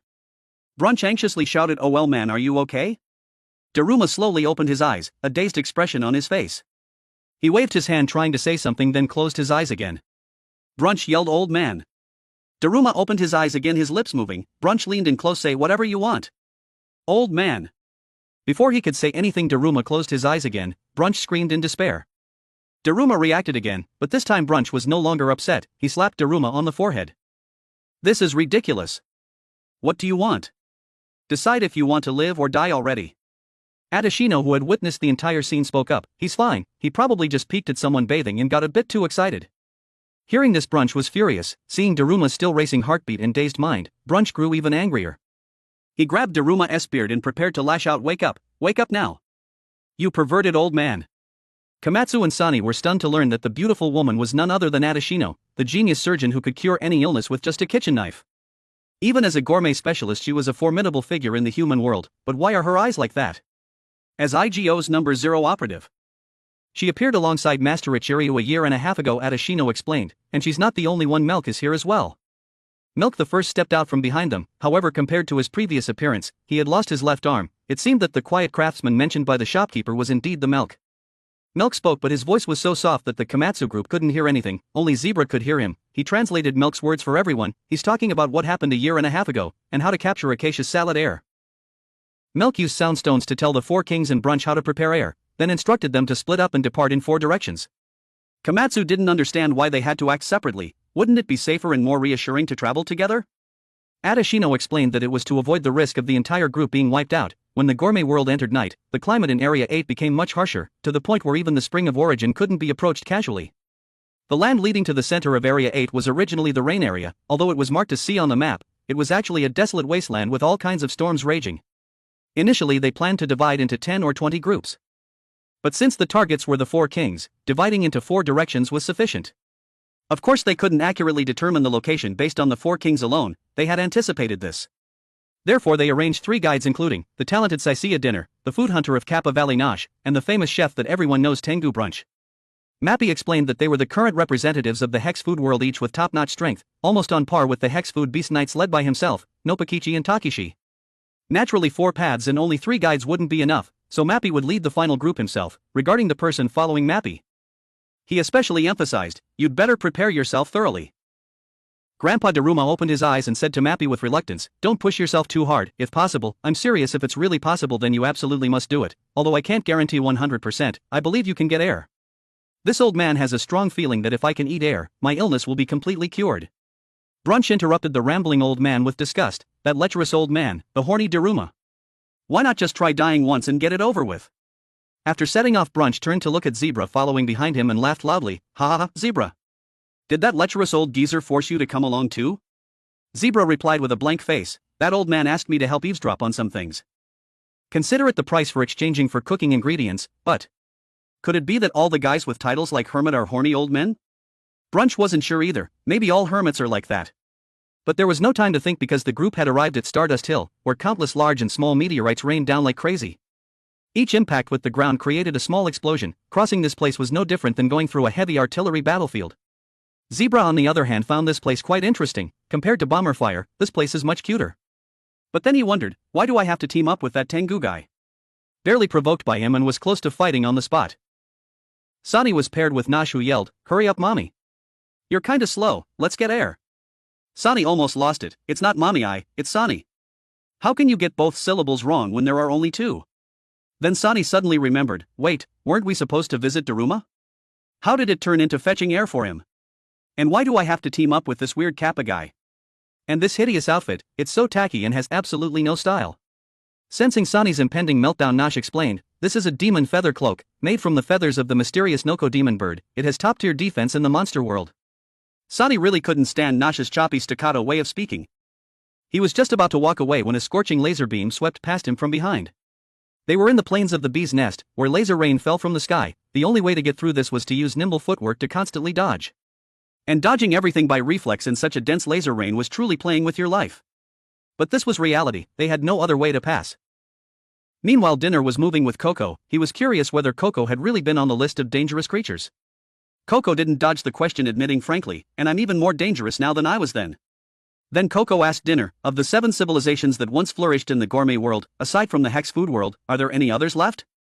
Dinner confessed that he didn't know for sure. In fact, he wasn't even sure how prosperous those places had been. Regardless of the civilization, all of them were heavily devastated, leaving only ruins and hunger. Our village has survived until now thanks to the endless optimism of everyone. The village chief once said. When everyone can genuinely smile, that is when the entire village enjoys the greatest food of all, air. Koko was supremely confident. Don't worry, we will definitely get air, so that everyone can eat it. They were currently in a poisonous grassland, but the poison here was completely harmless to them. Clearly this is a path custom designed for us. The final pair was Toriko and Kamatsu. On the way while in the vehicle, Toriko asked Mappy, has anyone in the village ever eaten air? Mappy replied, the village chief had to use countless connections just to learn how to handle air. Air is the dream of the entire village. Toriko had also heard that collecting Acacia's full-course menu had to follow the correct order and route. In other words, without eating air, it wouldn't be possible to access the next dish, the soup pair in Area 7.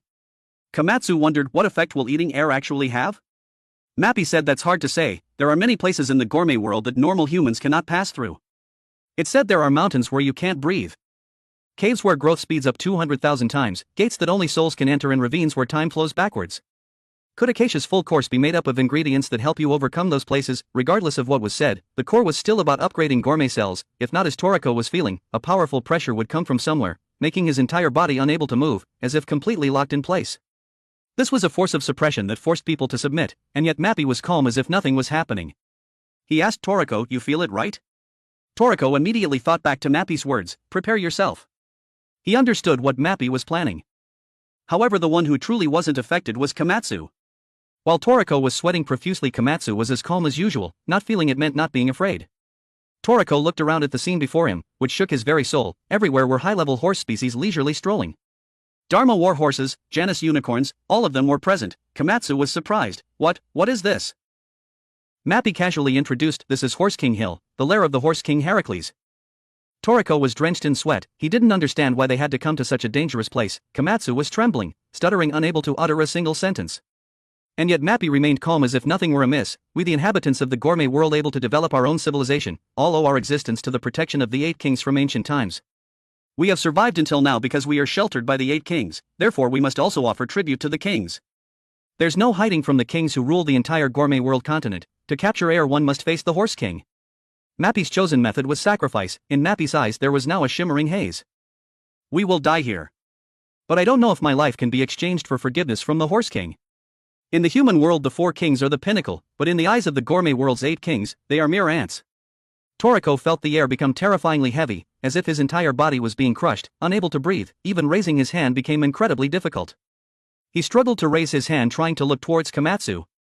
Under such immense pressure, there was no need for measurements to know how strong the opponent was. Even the concept of capture level became meaningless. As long as the aura is terrifying enough, you don't need status or background, you can still make others bow their heads. The 3 of them stood before a mature Daruma warhorse and already felt insignificant. Meanwhile, the Horse King Heracles was many times larger and more majestic. The difference in power was obvious. The Horse King Heracles didn't need to be angry, just lying there exuded an aura that shook the heavens and the earth. The repeating patterns on his body were symbols of absolute power. That aura was higher than everyone else, making Toriko and Kamatsu not dare to look up. Kamatsu was so scared that he was turning into a gorilla, his familiar trembling state returning. Mappy, who was prepared to sacrifice himself, calmly explained, although there are other phantom beasts, Heracles, the king named Heracles is only one. Toriko felt suffocated, the air like thick, sticky clay as if plugging his nose. Mappy said that's because the air on Horse King Hill is extremely thin, so air trees grow here. Toriko recalled when he entered the gourmet world's underground forest, he had seen this type of tree that could generate air. Mappy sighed. Toriko, Kamatsu.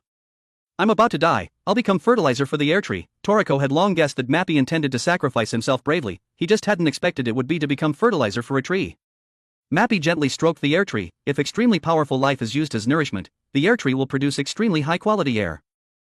Saying this, Kararu started to tear up. Mappy was a bit choked up, saying to him, you have to take care. Then he shouted at the Horse King Heracles, please use my life to exchange for permission to capture air. Please take my life alone. Toriko rushed forward to stop him, yelling shut up. In reality, Toriko's head was also in a mess at this moment. What should he do? On one side was air, on the other was the absolutely powerful king. There was no other option but to fight. Kamatsu on the other hand was staring intently at the air tree, lost in thought. Elsewhere Daruma the hermit, along with Milk and Aacia had arrived at the atmosphere garden, located on the eastern side of the Hex food world. At the very end of the village. This place had nutrient-rich fertilizer, fish, and localized sunlight, which helped the soil become fertile, producing many types of plants. Thanks to photosynthesis the air here was abundant, making it one of the few places in the Hex food world suitable for recuperating. Only by coming here could Daruma the hermit's illness be alleviated. Milk saw the Heracles foal inside. They have inherited the bloodline of the Horse King, Aacia added. There are also Daruma demon horses, and juvenile Janus unicorns. Daruma looked at the fertile fields and couldn't help but exclaim, there are horses that eat grass and horses that eat meat. But all the war horses living in the Horse King Hill area are air-eating horses. Although they sometimes ate grass, meat, or nibbled on fruit, they mostly preferred to eat air. For them breathing was the source of life. Every time the Horse King Heracles breathed, he could maintain a breath-holding state for about a month. In other words, with just one breath, even without eating anything, he could continuously exert his full power for a whole month. Conversely, if he did nothing at all, just lay still, one breath would be enough to live comfortably for a whole year. The Horse King, one of the 8 kings, only needs to breathe once to sustain life for a year, and a normal human? One breath is only enough to exert full power for about 8 seconds. Even if they do nothing just holding their breath, they can only last a few minutes, for the Horse King air is the source of energy. Milk exclaimed, perhaps this is why the Horse King is called an immortal, ageless warhorse. Daruma the hermit sighed, if you compare the breathing of the Horse King to humans, it's blatant cheating. Because the lung capacity and quality of inhaled and exhaled air between the two are unimaginably different, each time the Horse King Heracles breathes, it can absorb about 5.6 trillion liters of air. Converted into volume, that's equivalent to about 300 million cubic kilometers, almost the entire volume of seawater in the Atlantic Ocean. But Heracles only exhales about 10% of the air it inhales, therefore Area 8 is always in a state of severe oxygen deficiency. The air it exhales, commonly called waste, is full of toxins. Under the influence of convection currents, this toxic air transforms into various types of rain that fall to the ground. This is why Area 8 is called the continent of rain. In fact, Heracles' one breath per year is almost equal to the total amount of air that the Gourmet World's animals, plants, and microorganisms need to survive. However, when Heracles reproduces, the situation is completely different. At that time it needs 100 times more fresh air than usual. And only one thing can provide enough air in one breath, the fruit air, which grows on the air tree. Air, the king of all gourmet ingredients. It can be said that Heracles' breath created the strange climate of this land. Normally it's fine, but when it's the Horse King's breeding season, it needs 100,000 air fruits. It is said that, the moment an air fruit ripens and falls to the ground, the amount of air released is enough to dispel all the clouds in Area 8. The ground will then be illuminated by sunlight, and a rainbow with 100 different colors will appear. Only in that instant can this continent, always covered by thick clouds, link with the other continents along with water, air, light. Saying 100 colors of the rainbow is no exaggeration. Compared to air, even a normal rainbow is nothing. Just one air fruit, crystallized over hundreds of years, contains enough air to cover the entire atmosphere of a planet. At that time the Horse King Heracles usually gives birth to a new generation of offspring. It rushes onto the rainbow, then roars across the sky, flying over the continents. In ancient times this roaring action was called the Heracles reaction. Today it gives birth to a new life that shakes the continent. Tomorrow it will display its power to the entire world. Because of this the Horse King Heracles has become a symbol revered by all of humanity. However, Milk noticed another important detail. The Horse King's offspring, though seemingly normal, are actually premature. Aacia explained, if they are born before fully absorbing enough air, then they are indeed premature. And in the tens of thousands of years that have passed, no descendant of the Horse King has ever crossed the rainbow. Daruma the hermit added, when air ripens, the blue nitro always steal it first. They don't have special handling techniques, but they steal that technology from others. But because they can't defeat the blue nitro, they also can't harvest air. If Heracles personally approaches the tree, the air fruit will immediately spoil due to hypersensitivity. After all, without air, the Horse King's bloodline will weaken, and if one of the 8 kings, the Horse King, declines, this entire continent will also collapse. Daruma looked up at the sky where rain was falling lightly inside. At this time what we can do, is only to become fertilizer for the air tree, to become food for the Horse King. Although the effect is not great, our abilities are only so much. Milk approached and comforted him, don't be too pessimistic, sir. If it's Toriko and Kamatsu, who knows, they might actually be able to capture air. Milk was about to say more, but the sound amplifying stone in his hand fell, causing Daruma the hermit to not clearly hear the latter part. At this moment Kamatsu drew the milk knife, his eyes showing a determined look, ready to risk everything. Toriko and Mappy were both stunned by that aura. They had rarely seen Kamatsu display such a battle-ready stance. Kamatsu calmly said, I hear the call of the ingredient. Mappy had never seen Kamatsu unleash his power before, and his jaw dropped in stunned silence. Toriko's expression on the other hand was completely the opposite. He felt that Kamatsu would definitely accomplish something great this time. Just mentioning the call of the ingredient and Kamatsu's entire body blazed with an intense aura. He really could hear the ingredient calling his name. Toriko smiled triumphantly as if this was only natural. But Mappy was confused, asking you say ingredient, could it be that air tree? Kamatsu gently swung the knife then shook his head. No, the ingredient calling me is something further ahead. Toriko and Mappy looked in the direction Kamatsu pointed, which was toward the Horse King's air tree. In front of them again was the Horse King Heracles with its overwhelming power. Sensing that the three intended to pass it, Heracles emitted an intense killing intent. In an instant the three of them were blown away by the shockwave of an invisible bomb. Just one glance was enough to make the ground seem to shake. This was only a warning, not a real attack, but the level of disparity was still too clear. Could they really face such a terrifying opponent? Mappy stopped them. The tribute hasn't been offered yet. How can you talk about stealing air? The Horse King will definitely not allow it.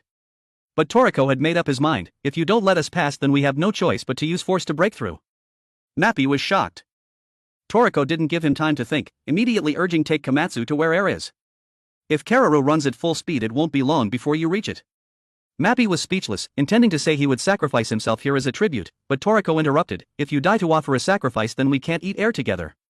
That statement made Mappy even more confused. Kamatsu asked Toriko, then what are you going to do? Toriko said sternly, it's obvious, isn't it? You two go capture air, I'll stay here and hold back the Horse King. Mappy was shocked. Are you stupid? How can you possibly win against the Horse King? Doing that is certain death. Toriko remained steadfast. If it's certain death, then I must die after completing my mission. He looked at Kamatsu, his eyes full of trust. Kamatsu, you are the one who will prepare air. Air is calling you. Let the Horse King witness your skill. Rest assured your dish will be protected by me to the end. With those words, Kamatsu was immediately reassured. He pulled along the still hesitating Mappy and got into the vehicle. Karuru understood the intentions of Toriko and Kamatsu, activated acceleration mode and sped straight toward the air area. But what awaited them wasn't just the Horse King. A Daruma demon horse suddenly charged from the side, raising its hooves to stomp straight down, almost crushing the entire group. Karuru took a deep breath, switched to high-speed mode and stepped hard on the gas, shooting away like an arrow and escaping by a hair's breadth. As they were frantically escaping, Toriko unleashed a powerful aura, shaking the entire land. The Horse King and the surrounding warhorses immediately turned to look at him. Toriko began throwing punches, continuously pounding the ground, creating tremors that resonated deep within the earth. The warhorses had murderous expressions, but Toriko wasn't afraid at all, yelling Heracles. Got some time? Wanna fight? The Horse King tilted its head slightly, its eyes seemingly filled with a hint of suspicion. Toriko continued to shout, if you insist on having a sacrifice, then I will be the one who sacrifices myself. But only if you can kill me with your own hands. Toriko's eyes were bloodshot, filled with red veins, and the power from his entire body erupted without concealment. The Horse King Heracles' face darkened, and it slowly stood up, its oppressive force like the sky collapsing. Although Toriko's words sounded full of momentum, in reality he was worried to death. Am I really about to fight one of the 8 kings? Can I hold him back for even a little while? 10 minutes or even less? Sweat flowed down, his body constantly and instinctively reacting to the undeniable fear of a powerful opponent. Mappy, Kamatsu, you two have to hurry. The red Oni inside Toriko roared, baring its fangs ready to fight. Come on, Horse King Heracles. While Toriko was using his life to buy time, Zebra and Brunch were traversing the Stardust Hill area, amidst the frantic meteor rain. Zebra used Soundwave Demolish, shattering all the meteors in the sky, but the continuous falling rocks were starting to irritate him. Brunch stretched, saying, step aside, let me show you some skills. He roared, electricity coursing through his body, using the stored electricity to magnetize his entire body, becoming a giant living magnet. The meteors here contained a lot of metal, and they began to be drawn towards Brunch at a dizzying speed. Zebra seized the opportunity, shouting, now take them all out at once.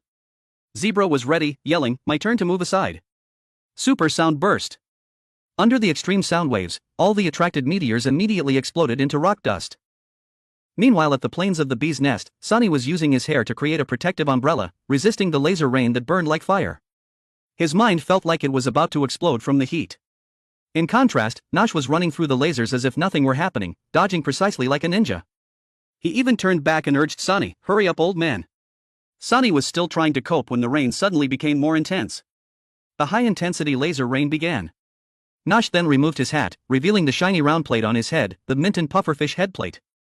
Even when lasers hit his head directly, he wasn't harmed because he had compressed all his muscle fibers into the plate, creating an invincible shield that reflected all attacks. Sunny was shocked. Seriously?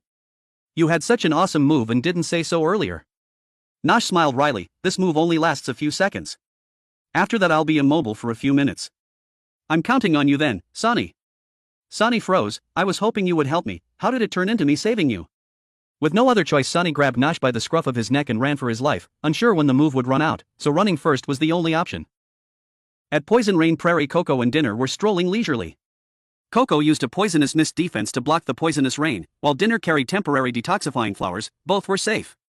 This type of flower was extremely rare, almost extinct, but with Dinner's regeneration ability, replanting them wasn't too difficult.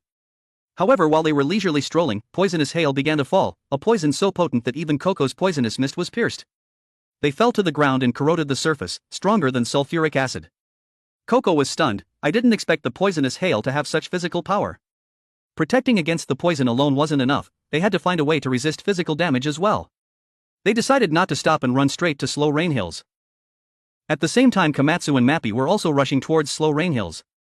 Kamatsu tightly hugged the car seat, his head almost flying off from the speed. In his mind, he only had one thought: wait for me, Toriko. I will bring back the cooked air right away. How long could Red Oni fight against the Horse King Heracles? Toriko had no idea. But to help Kamatsu obtain air, he was willing to risk his life, holding the Horse King back for as long as possible. Outwardly, Toriko looked incredibly imposing, but in reality, he was panicking intensely. His mind was completely blank, unsure of where to even begin. Unable to come up with a plan, Toriko decided, there's no point in thinking. Just unleash everything I've got. Come on. Let's start this. Toriko roared. Red Oni emerged with sharp claws, charging straight at the Horse King. The Horse King Heracles was chillingly calm, glancing at him with a disdainful look, and then simply exhaled through his nose. With just one breath, the battle was over. The ground in front of Toriko was carved into a bottomless pit. Everything in the path of that breath was blown away, including half of Toriko's body. Toriko had thought, since I'm the main character, I should be able to exchange a few blows with the 8 kings. The result? Before he could even land a hit, he was cut in half by a single breath. As Toriko realized this, strawberry syrup began to squirt out from his severed body. He collapsed to the ground, powerless to resist. Heracles merely glanced at him, then turned away as if he had just swatted a noisy mosquito, putting on a show. Ultimately, that's all you were. The sound of hooves faded into the distance. Toriko lay there, his eyes gradually dimming, losing all their luster. But Toriko wasn't dead. Would the main character die that easily? Remember back at the treehouse, Chi-Chi had said there was something important she wanted to give them. It was holy water from the Gourmet World. The miraculous medicine Chi-Chi mentioned, capable of activating gourmet cells to the extreme, was a powerful restorative item. Even though they each only had a single bottle, Chi-Chi believed that once you get to the Gourmet World, the holy water will definitely come in handy. Toriko only having half his head left, would that count as a minor injury? But when he received the potion from Chi-Chi, Chi-Chi had also asked, is Toriko's blue hair natural? Toriko thought back and remembered his hair seemed to be black when he was a child. Sonny chimed in, only his hair is blue. What color are the other parts? Chi-Chi subtly hinted, what resides within you isn't just Red Oni, it could be something even more terrifying. If you don't use it in time, it will be too late. Toriko was still immobile, but the holy water was being absorbed by his body little by little. The gourmet cells inside him began to divide fiercely, in the blink of an eye regenerating new tissue and organs. His consciousness gradually returned. At that moment the Horse King Heracles suddenly felt uneasy, halting his steps. But it wasn't because Toriko had revived, but rather an air tree nearby began to subtly change. The tree started to emit a larger amount of air than usual, and release an intoxicating aroma, constantly stimulating Heracles' appetite. This tree, there's something strange about it, Heracles thought. Inside a dark room, Red Oni pushed the door open, stepping inside to find Blue Oni, the lazy one, lying idly. Before Red Oni could say anything, Blue Oni opened his mouth. Rare to see you. What brings you here? Red Oni, I don't want to, but if the host body dies, it's all over. Blue Oni chuckled sarcastically, you troublesome dim-witted red cell. Red Oni said worriedly, I'm still no match for Heracles. He looked at the Blue Oni, who was larger than him, hoping the other could come up with something.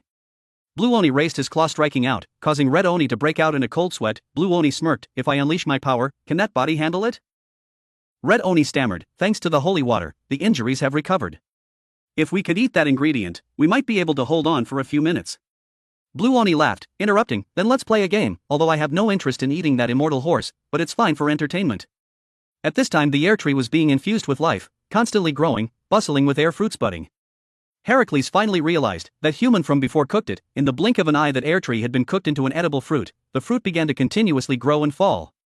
At that very moment Blue Oni reached out from inside Toriko's body, grabbing an air fruit about to touch the ground and devoured it immediately. Delicious to the point of madness, Toriko's saliva poured out non-stop, his eyes wide as he chewed furiously. In an instant Toriko's body began to swell from the inside, blue oni completely separating from his right side, eagerly stepping onto the front lines of the battle. Heracles the Horse King immediately sensed the killing intent. Turning his head, he saw blue oni, a berserker radiating pure battle frenzy. He swung his arm like a windmill, spinning round and round with ever-increasing speed. With clear intention, blue oni focused all his power into a single, heaven-shattering punch aimed directly at the Horse King. Boom! The punch landed squarely on Heracles' face, nearly knocking even the Horse King's tongue out. Despite Heracles' massive size, blue oni exuded immense energy, completely disregarding the size difference. After the exhilarating punch, he grinned triumphantly. Not a bad flavor, this punch is enough to brag about for the rest of my life. I punched the Horse King Heracles in the face. How many people can say they've done that? The Horse King wouldn't let it stand. Enraged, he raised his two hind legs to unleash his ultimate move, Heracles' kick. His killing intent spread across the entire continent, causing the creatures of the forest to flee in panic. Birds took flight and wild animals stampeded away, as if a natural disaster was about to strike.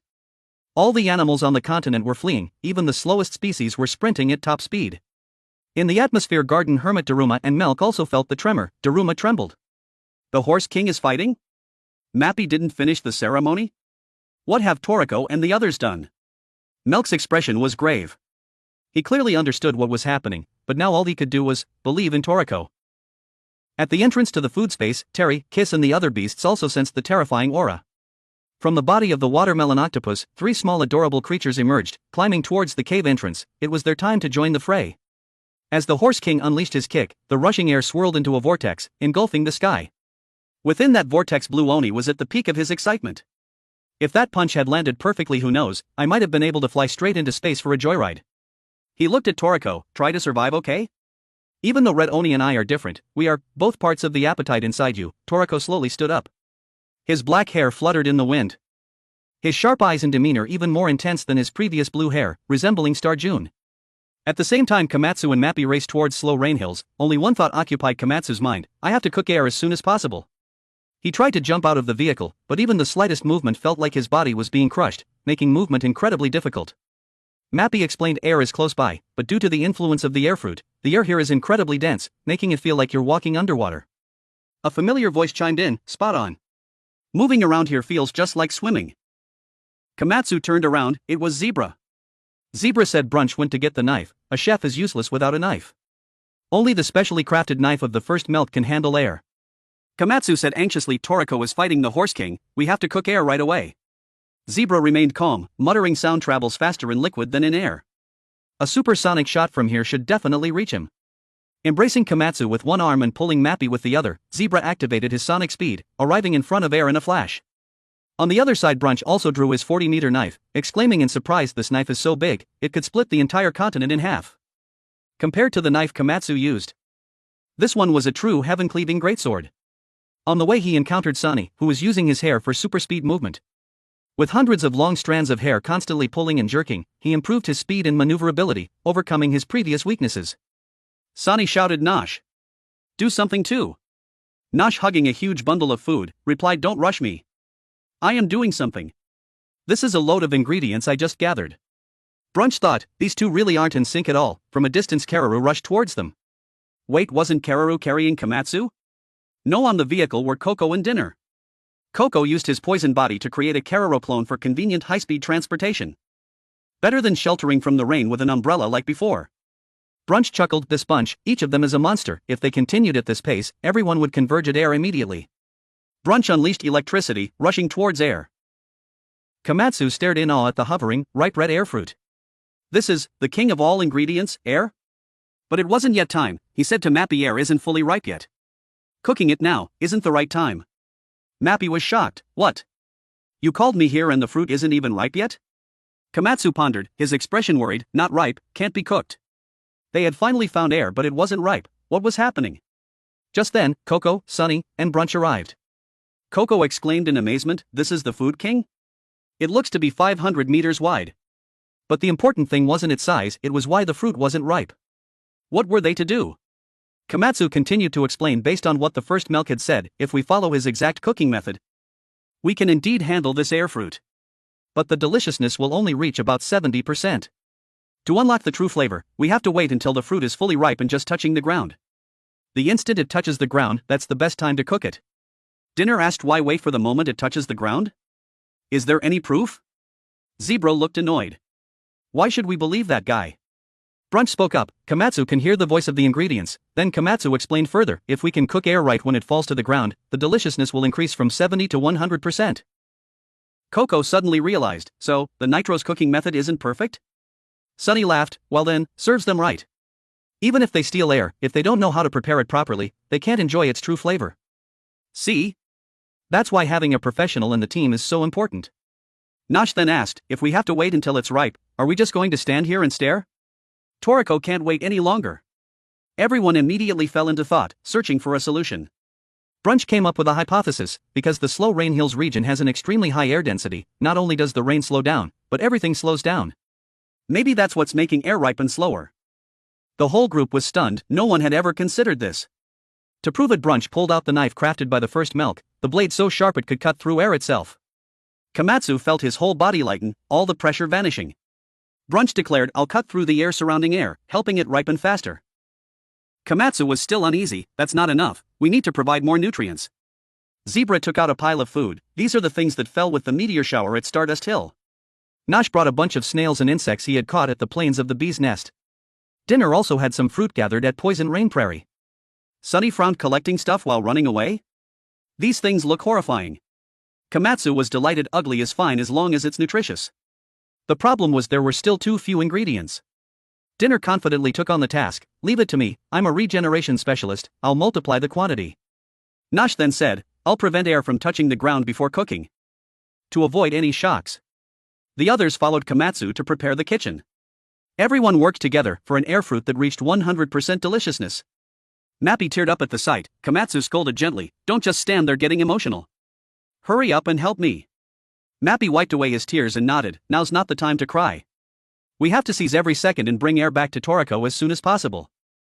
While Kamatsu's group was preparing to cook air, Toriko and Blue Oni were still trying to buy time in their battle against the Horse King Heracles. Ever since Blue Oni appeared, Toriko's hair had reverted to its original black color. Now he understood why Chi-Chi had asked about his hair color. Blue Oni appeared with a leisurely smile, not taking the battle seriously.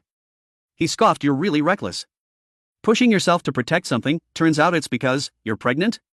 Even though it only took a single blow, and not a direct hit, Heracles was forced to use her true power, a rare occurrence that happened only once every 10,000 years. Because of the child in her belly. This time she would fight for real. She took a deep breath, and in that instant, Blue Oni felt as if he was being pierced. The terrifying power of a creature that was both a queen of beasts and driven by parental instinct had reached an incredible level. Blue Oni was crushed by the pressure, his eyes bulged out and all the air around him was sucked away. Even though it was only 1/10 of a normal breath, the surrounding space became a vacuum. Toriko was also being crushed under the pressure, he reached out to save Blue Oni. His hair changed from black to blue. Red Oni and Blue Oni were joining forces. Toriko struggled to breathe, trying to buy just a few precious seconds. He realized that for the Horse King Heracles, most creatures in the world aren't worthy as opponents. Even though they were using all their strength, neither Toriko nor the two demons inside him were a match.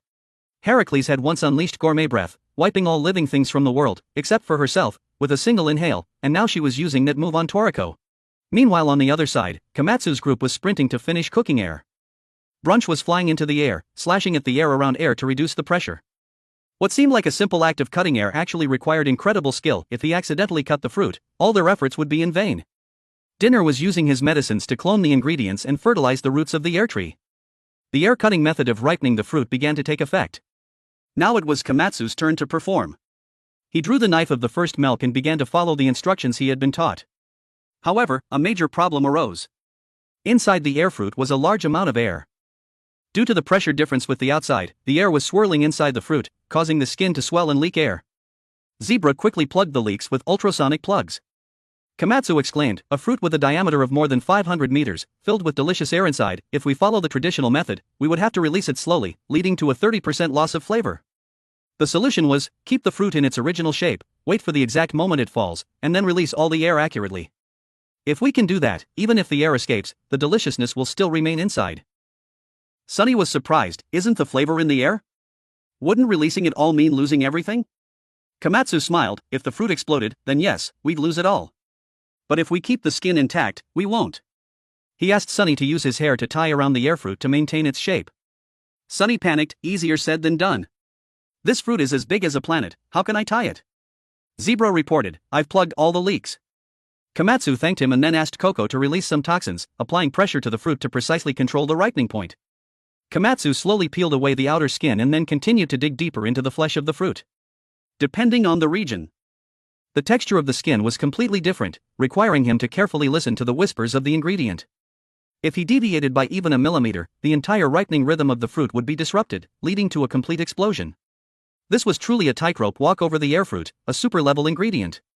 Kamatsu was demonstrating all the skills of a refined and experienced chef. But Kamatsu alone wasn't enough. The air fruit was swelling more and more, and the leaks were increasing. Even though it was just air, the pressure of each leak was as strong as a volcanic eruption. Zebra had to continuously create more ultrasonic plugs to seal the leaks. Nosh felt the tension, this fruit could fall at any moment. He immediately prepared a shock-absorbing system on the ground to prevent the fruit from being damaged upon impact. Sunny unleashed his hair, trying to hold the entire fruit, but the fruit's diameter reached over 1,500 meters, while his hair only reached about 700 m. Fortunately, he had the technique of remote hair control, compensating for the lack of length. Koko, next to him, released toxins as Kamatsu requested. At this moment, the poison demon emerged from Koko's body, a sign that the deliciousness within the air fruit was overstimulating him. Koko tried to remain calm, but the aroma kept spreading, tormenting everyone. Not only humans. Creatures outside were also lured in by the scent. A diamond inferno beast, level 500, was drooling greedily, circling around the air fruit. Mappy stepped forward with a stern face, leave these to me. I'll show them what 3-beast style is all about. Everyone was doing their best to complete their assigned tasks. The moment seemed to stretch on endlessly, feeling like it would never end. But in reality, less than 10 minutes had passed. Suddenly, a cracking sound echoed. The entire fruit shook violently. The stem was about to break. Kamatsu was startled, it's about to fall. Air is about to fall. And we're still a little short. I haven't finished processing it. Everyone held their breath, looking towards Kamatsu. Kamatsu shouted, I need more time. Give me 2 minutes, no, just 1 minute is enough. It's too late, the stem broke, and the air fruit fell straight to the ground. Sunny yelled, Nosh.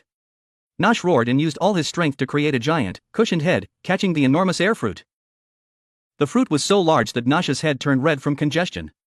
He gritted his teeth, this is really too much. Just as the giant air fruit was about to fall to the ground, Nosh used his head to prop it up, but his small body couldn't withstand its terrifying weight. Sunny's hair tendrils wrapped tightly around the air, just in time to help keep it from falling. However, even with high power mode activated, it was very difficult for his hair tendrils to hold the fruit. Kamatsu was sweating profusely with worry, his hands working tirelessly. Sunny and Nosh were about to give out. Nosh strained his head to hold the fruit, his whole body about to be crushed. He couldn't hold on any longer. In the midst of the tension, Kamatsu suddenly sped up his movements significantly. Wasn't this the ultimate skill that Frozy used? It seemed like the gourmet demon within Kamatsu had also awakened. After a series of operations, he finally carved a small hole to release the air in one go. The fragrant air swelled from the small hole as if a volcano was erupting, a truly magnificent sight. Kamatsu was blown away by the air pressure, but luckily Zebra caught him in time. Nosh was almost crushed by the fruit, but Brunch quickly pulled him away. The fruit fell to the ground safely, continuing to spew out its fragrant flavor. The whole thing was nerve-wracking, but it ended smoothly, and the fruit was safely depressurized. Before everyone could even sigh in relief, they were stunned by the magnificent sight, their hearts as taut as a bowstring. It was the air that had accumulated for tens of thousands of years inside the air fruit. This amount of gas amounted to 5 million trillion tons, equivalent to 25 billion cubic kilometers in volume, completely surpassing any volcanic eruption. The air from air immediately blew away the clouds and tore through the atmosphere. In just a few dozen seconds, the entire amount of gas was released. The sky cleared and brilliant sunlight shone across the earth, a truly spectacular scene. Kamatsu, carried like a sack of rice by Zebra, tilted his head back and looked at the sky, so astonished that he couldn't speak. But in his mind he could only think of Toriko, who was still fighting. He wondered how he was doing. To be honest, it was a bit anticlimactic. The process of preparing the air felt a bit simple and violent. Although the task division was very clear, giving each character a role, there wasn't much creative imagination when it came to the actual cooking. The scene of Kamatsu preparing the air happened a bit hastily. But that could be because the air was so huge, and carving out the fruit was already very elaborate. Back to Toriko. A few seconds before air was completed, Toriko was still facing the Horse King. The vacuum space made it impossible for Toriko to move, but he wasn't dead yet. In this annihilated atmosphere, even with a weak aura, Toriko's heart was still beating, not stopping at all. The Horse King prepared to deliver the final blow because a human dared to eat air, which was truly unimaginable. Toriko knew he no longer had the ability to retaliate, but he still looked directly into the king's eyes without fear, only filled with fighting spirit. No matter how strong the opponent, once he decided to fight, Toriko would never waver. That was the spirit of a gourmet hunter who survived in the wild. And that final blow from the Horse King was a tribute to Toriko, a true gourmet hunter. The Horse King was about to strike when a fierce gust of air swept in, distracting him. Surely air had been completed. This was the fresh air that the Horse King had been waiting for tens of thousands of years. Finally that moment had arrived. He decided to abandon the battle with Toriko in order to enjoy the nine-tailed air. Now was a once-in-a-thousand-year opportunity to reproduce, and he absolutely couldn't miss it. This was the most important thing. As for the battle with humanity, he would deal with it after the new king was born. The Horse King took a deep breath of air that was many times greater than previous reproductions. Now he no longer had to breathe sparingly, nor was he worried about giving birth to a premature child. In the area that had just been sucked into a vacuum by the breath of destruction, a great storm suddenly broke out. It was the wind of hope, the first wind at the Horse King's fall after tens of thousands of years, and also the bell that ended the battle. The excess air from air swept across the land. In the fierce storm, Toriko, who had been abandoned by the Horse King, heard the sound of trumpets of victory. Kamatsu and everyone had succeeded. Air had been processed. The entire continent, which had been covered in dark clouds, was now illuminated brightly through the layers of clouds. The villagers of the Jewel Realm were all stunned with their mouths agape. Brilliant golden light was scattered across the ground. Seeing this, the hermit Daruma sweated profusely with worry. Air has fallen. Could it be that Mappy has failed? Was it impossible to process air? But as the light shone everywhere, First Milk took hold of the sound-amplifying stone and said in a confident voice, "No, they succeeded. Surely they used a method that we have never known to cook air." The hermit Daruma asked, trembling, "Really? How do you know?" First Milk smiled gently, "I heard the sound of the knife. The knife I forged said that second has completed the air dish." At this time Kamatsu was still unconscious. Zebra shouted loudly, "Hey kid! Wake up!" The spotlights on Koko, Sunny and everyone else surrounded Kamatsu and praised him. Kamatsu woke up with a start, shouting as soon as he opened his eyes, feeling a pounding headache, unable to stand. As soon as Zebra let go, Kamatsu collapsed to the ground. When he heard everyone say that they had succeeded, he finally breathed a sigh of relief, weakly saying, "Thank goodness, I thought we had failed. Quickly tell Toriko this good news." Zebra said, "Don't worry, with this kind of world-shaking event, Toriko and the Horse King must already know." Mappy's eyes welled up with tears. No one was looking forward to this moment more than the Horse King. Sunny suddenly pointed to the sky and shouted, "Look, a rainbow!" A colorful rainbow spanned the sky, its shimmering bands of color as if with a life of their own, flashing brilliantly amidst the land filled with fresh air. But the residents of Slow Rain Hills closed their eyes in silence, quietly waiting. Toriko was also waiting. At that moment he noticed several figures running towards them from the hill across. It was Terry and the others. They had come to witness the birth of the future destined rival, the new Horse King. Despite his small stature, the new Horse King's spirit was in no way inferior to the previous Horse King. Under the light of the seven-colored rainbow, the old Horse King looked more gentle and benevolent than ever before. The sacred neighing of the new Horse King echoed throughout the world. With light footsteps, he ran quickly on the seven-colored bridge, a bridge that had not resonated for tens of thousands of years. This neigh was a declaration: the new Horse King was born. The news that air had been processed and the new Horse King had been born immediately spread throughout the world, a sacred, beautiful, mysterious reply from Heracles, its incredible power yet unknown. The 8 kings of the other continents naturally sensed it. The powerful warriors operating in the night in the gourmet world also heard it. Even in the human world, people who were looking forward to the revival of the gourmet era heard it.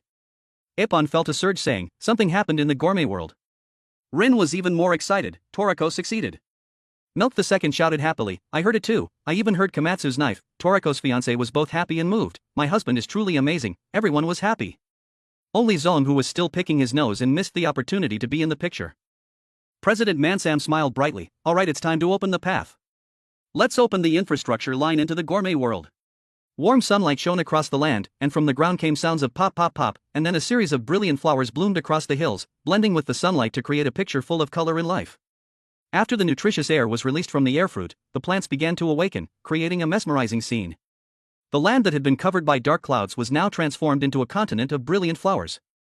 But Kamatsu's mind was still confused and worried about Toriko. Finally he saw a figure approaching from afar. It was Toriko with Terry and Kiss. Toriko looked like a warrior just returning from the battlefield. "You guys did a great job, thank you Kamatsu," Toriko said. Kamatsu was so moved that he burst into tears, rushing to hug Toriko. Everyone shouted, "Kamatsu, get a grip, that's someone else's husband." Someone else's husband, huh, even more stimulating. Mappy was also moved to tears. "Toriko, it's so good that you're still alive. I thought you were kicked in the butt by the Horse King." Seeing Toriko hugging Kamatsu, Koko approached to congratulate him. "Without a doubt, you are the person who contributed the most this time."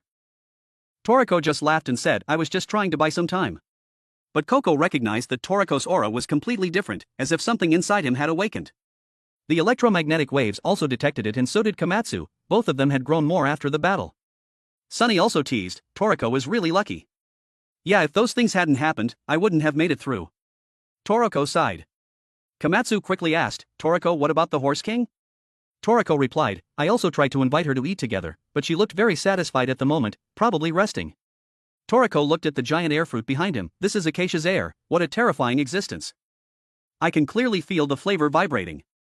Toriko turned to Kamatsu and said, actually I've decided something, but he was interrupted by the sudden noise. The villagers and the little group flooded in. Kaka brought us here, the flower field in the Slow Rain Hills area is so beautiful. First time coming to Slow Rain Hills, wait, can we still call it Slow Rain Hills now? Brunch saw Hermit Daruma coming and shouted, Hermit Daruma, is your body alright? Hermit Daruma stood up in a cheerful way, don't talk nonsense, seeing this scene has cured me completely. Kamatsu ran to Milk the First, I used Milk the Second's knife to do it. Milk the First spoke softly because he wasn't carrying a loudspeaker. But Kamatsu couldn't hear clearly over the noise, even so he didn't mind. Toriko said loudly, everyone has gathered, let's enjoy air together. Let's offer our gratitude to all the ingredients that have been given. Before eating, the whole village gathered, waiting for Kamatsu to serve the dish. The air fruit, after all the air was released, had shrunk a lot, but it was still huge. Not only the Gourmet World residents, but also the people in the human world could be shared. Kamatsu gently cut each piece of the fruit and gave it to everyone. The pieces looked small, but they were as heavy as lead, with an elasticity like rubber. It looks like cabbage on the outside, but it's like meat on the inside, like a living creature, Kamatsu said as he carried a large tray. Toriko took a deep breath of the rising aroma without even eating it, just smelling it made his soul tremble. Looking up at the sky, he saw a flash of cosmic light flash and disappear. Koko asked worriedly, are you alright? Did you inhale too much? Toriko said, I don't think it's a hallucination. Maybe just by inhaling the concentrated oxygen in air, the capillaries in my eyes have been activated, and my vision has increased dramatically. Although it was only for a moment, being able to see the entire universe from Earth, if such a terrible power could be obtained, wouldn't it be possible to conquer the entire universe?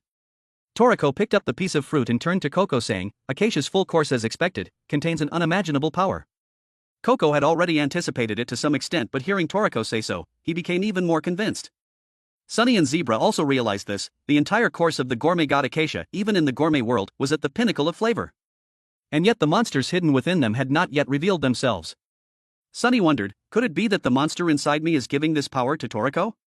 Zebra immediately retorted, it's not that simple. The monsters inside us aren't the type to be considerate. They are the embodiment of craving, they go crazy when they see delicious food and tear it apart. Koko felt there was a different answer, in fact Air had recognized Kamatsu and Toriko. Toriko excitedly shouted and called Kamatsu, do you remember that smelly vegetable from that year? The one that was known as the king of vegetables, the first dish we hunted together.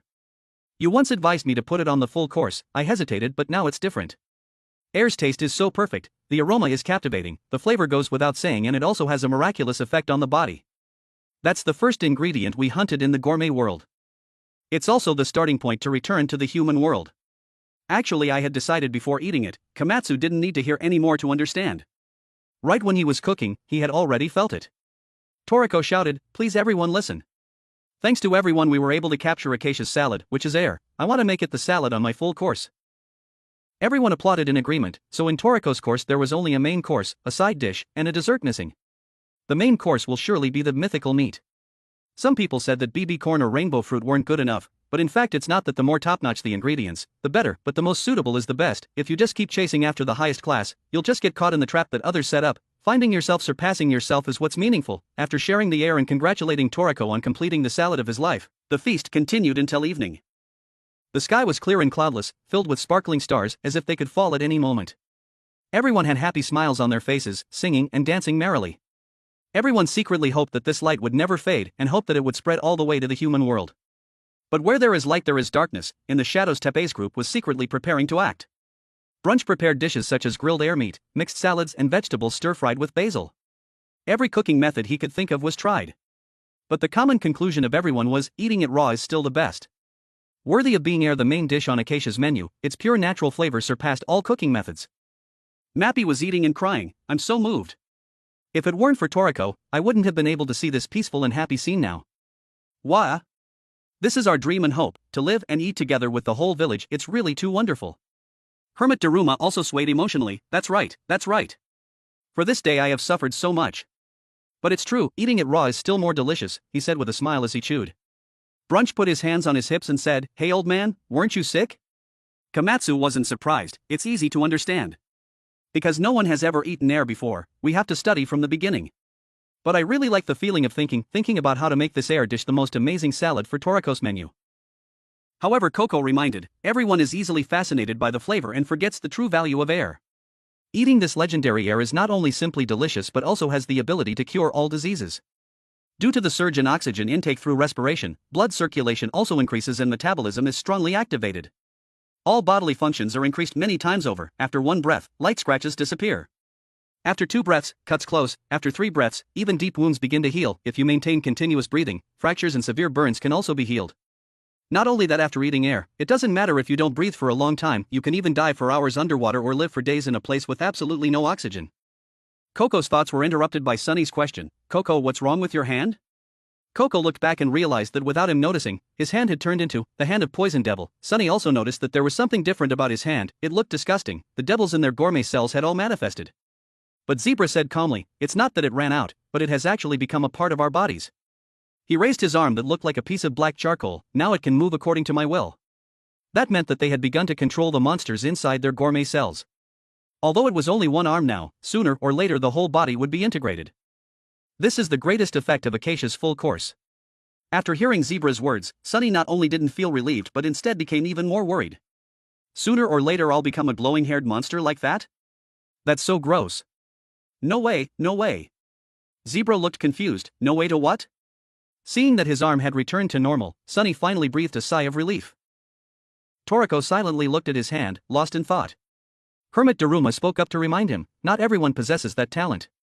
Those who have gourmet cell devils residing in their bodies, even in this village of mine, there are only a few. The rest are descendants of those who were lucky enough to survive after being eroded by the cells. Hearing this, Toriko and Kamatsu immediately listened attentively. What exactly happened in this village in the past? Hermit Daruma began to tell, our ancestors were originally just ordinary humans. A long time ago they were captured by the Bishokukai organization and turned into slaves of the Nitro. Hearing the word Nitro, everyone immediately fell silent and paid attention. It seems that at that time, the Nitro had already discovered the ingredients that would later be called Acacia's full course. And before those ingredients ripened, there must be humans to exploit them. The 4 Beast Kings were also essentially created by Nitro hundreds of thousands of years ago, with the aim of capturing humans on a large scale. Toriko exclaimed, so the 4 Beast Kings have existed for a very long time. After capturing humans, Nitro would inject gourmet cells into each person, perhaps to increase their survival ability so that they could be more effective slaves. It could also be to nurture them into fertilizer for the menu, or to make them taste better. In short, no one has yet understood what Nitro's true intentions are. Kamatsu was curious, so, what's it like to inject gourmet cells? Hermit Daruma explained, there are 3 methods, 1 injecting gradually, eating little by little over a long period of time, to allow the body to adapt. The advantage is that it is safe, but it takes a lot of time and the failure rate is still high.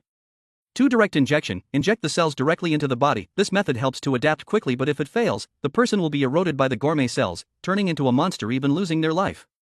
Brunch added, the ancestors of our village were of the second type, injected directly. Because they couldn't adapt, they turned into monsters. Those who survived became slaves. Their descendants are today's Gourmet World residents, as well as the ancestors of the civilizations that once flourished on the continents. Kamatsu finally understood, so that's why people here have strange shapes. Is it because of this? Kamatsu was quite tactful, but Sunny was blunt, EW. So it's because your ancestors were injected with gourmet cells that you all look so bizarre? I really admire your ancestors, they still escaped from Nitro's grasp and survived until now. Hermit Daruma nodded, it's all thanks to the protection of the 8 kings. From ancient times, we have lived under the shadow of those kings. Because only the 8 kings, even Blue Nitro, dare not act recklessly. Even so, I still can't understand why those Blue Nitro didn't appear this time. Well, anyway, on behalf of the villagers, as the chief of the Gourmet World, I sincerely thank you. Without a doubt, the 5 of you are saviors from the human world. All the villagers stood up and bowed in gratitude, but as soon as the words of thanks were finished, everyone in the village suddenly fell down and fainted. What? Everyone panicked. What's going on? Why did they all faint at the same time? From the shadows, a disheveled man with messy hair stepped out. He gently patted Kamatsu on the shoulder, whispering in his ear, I have something I want to say from the bottom of my heart, would you like to hear it? It's better if you just obediently fall asleep. Before Kamatsu could react, Teepe pierced his chest with just one hand.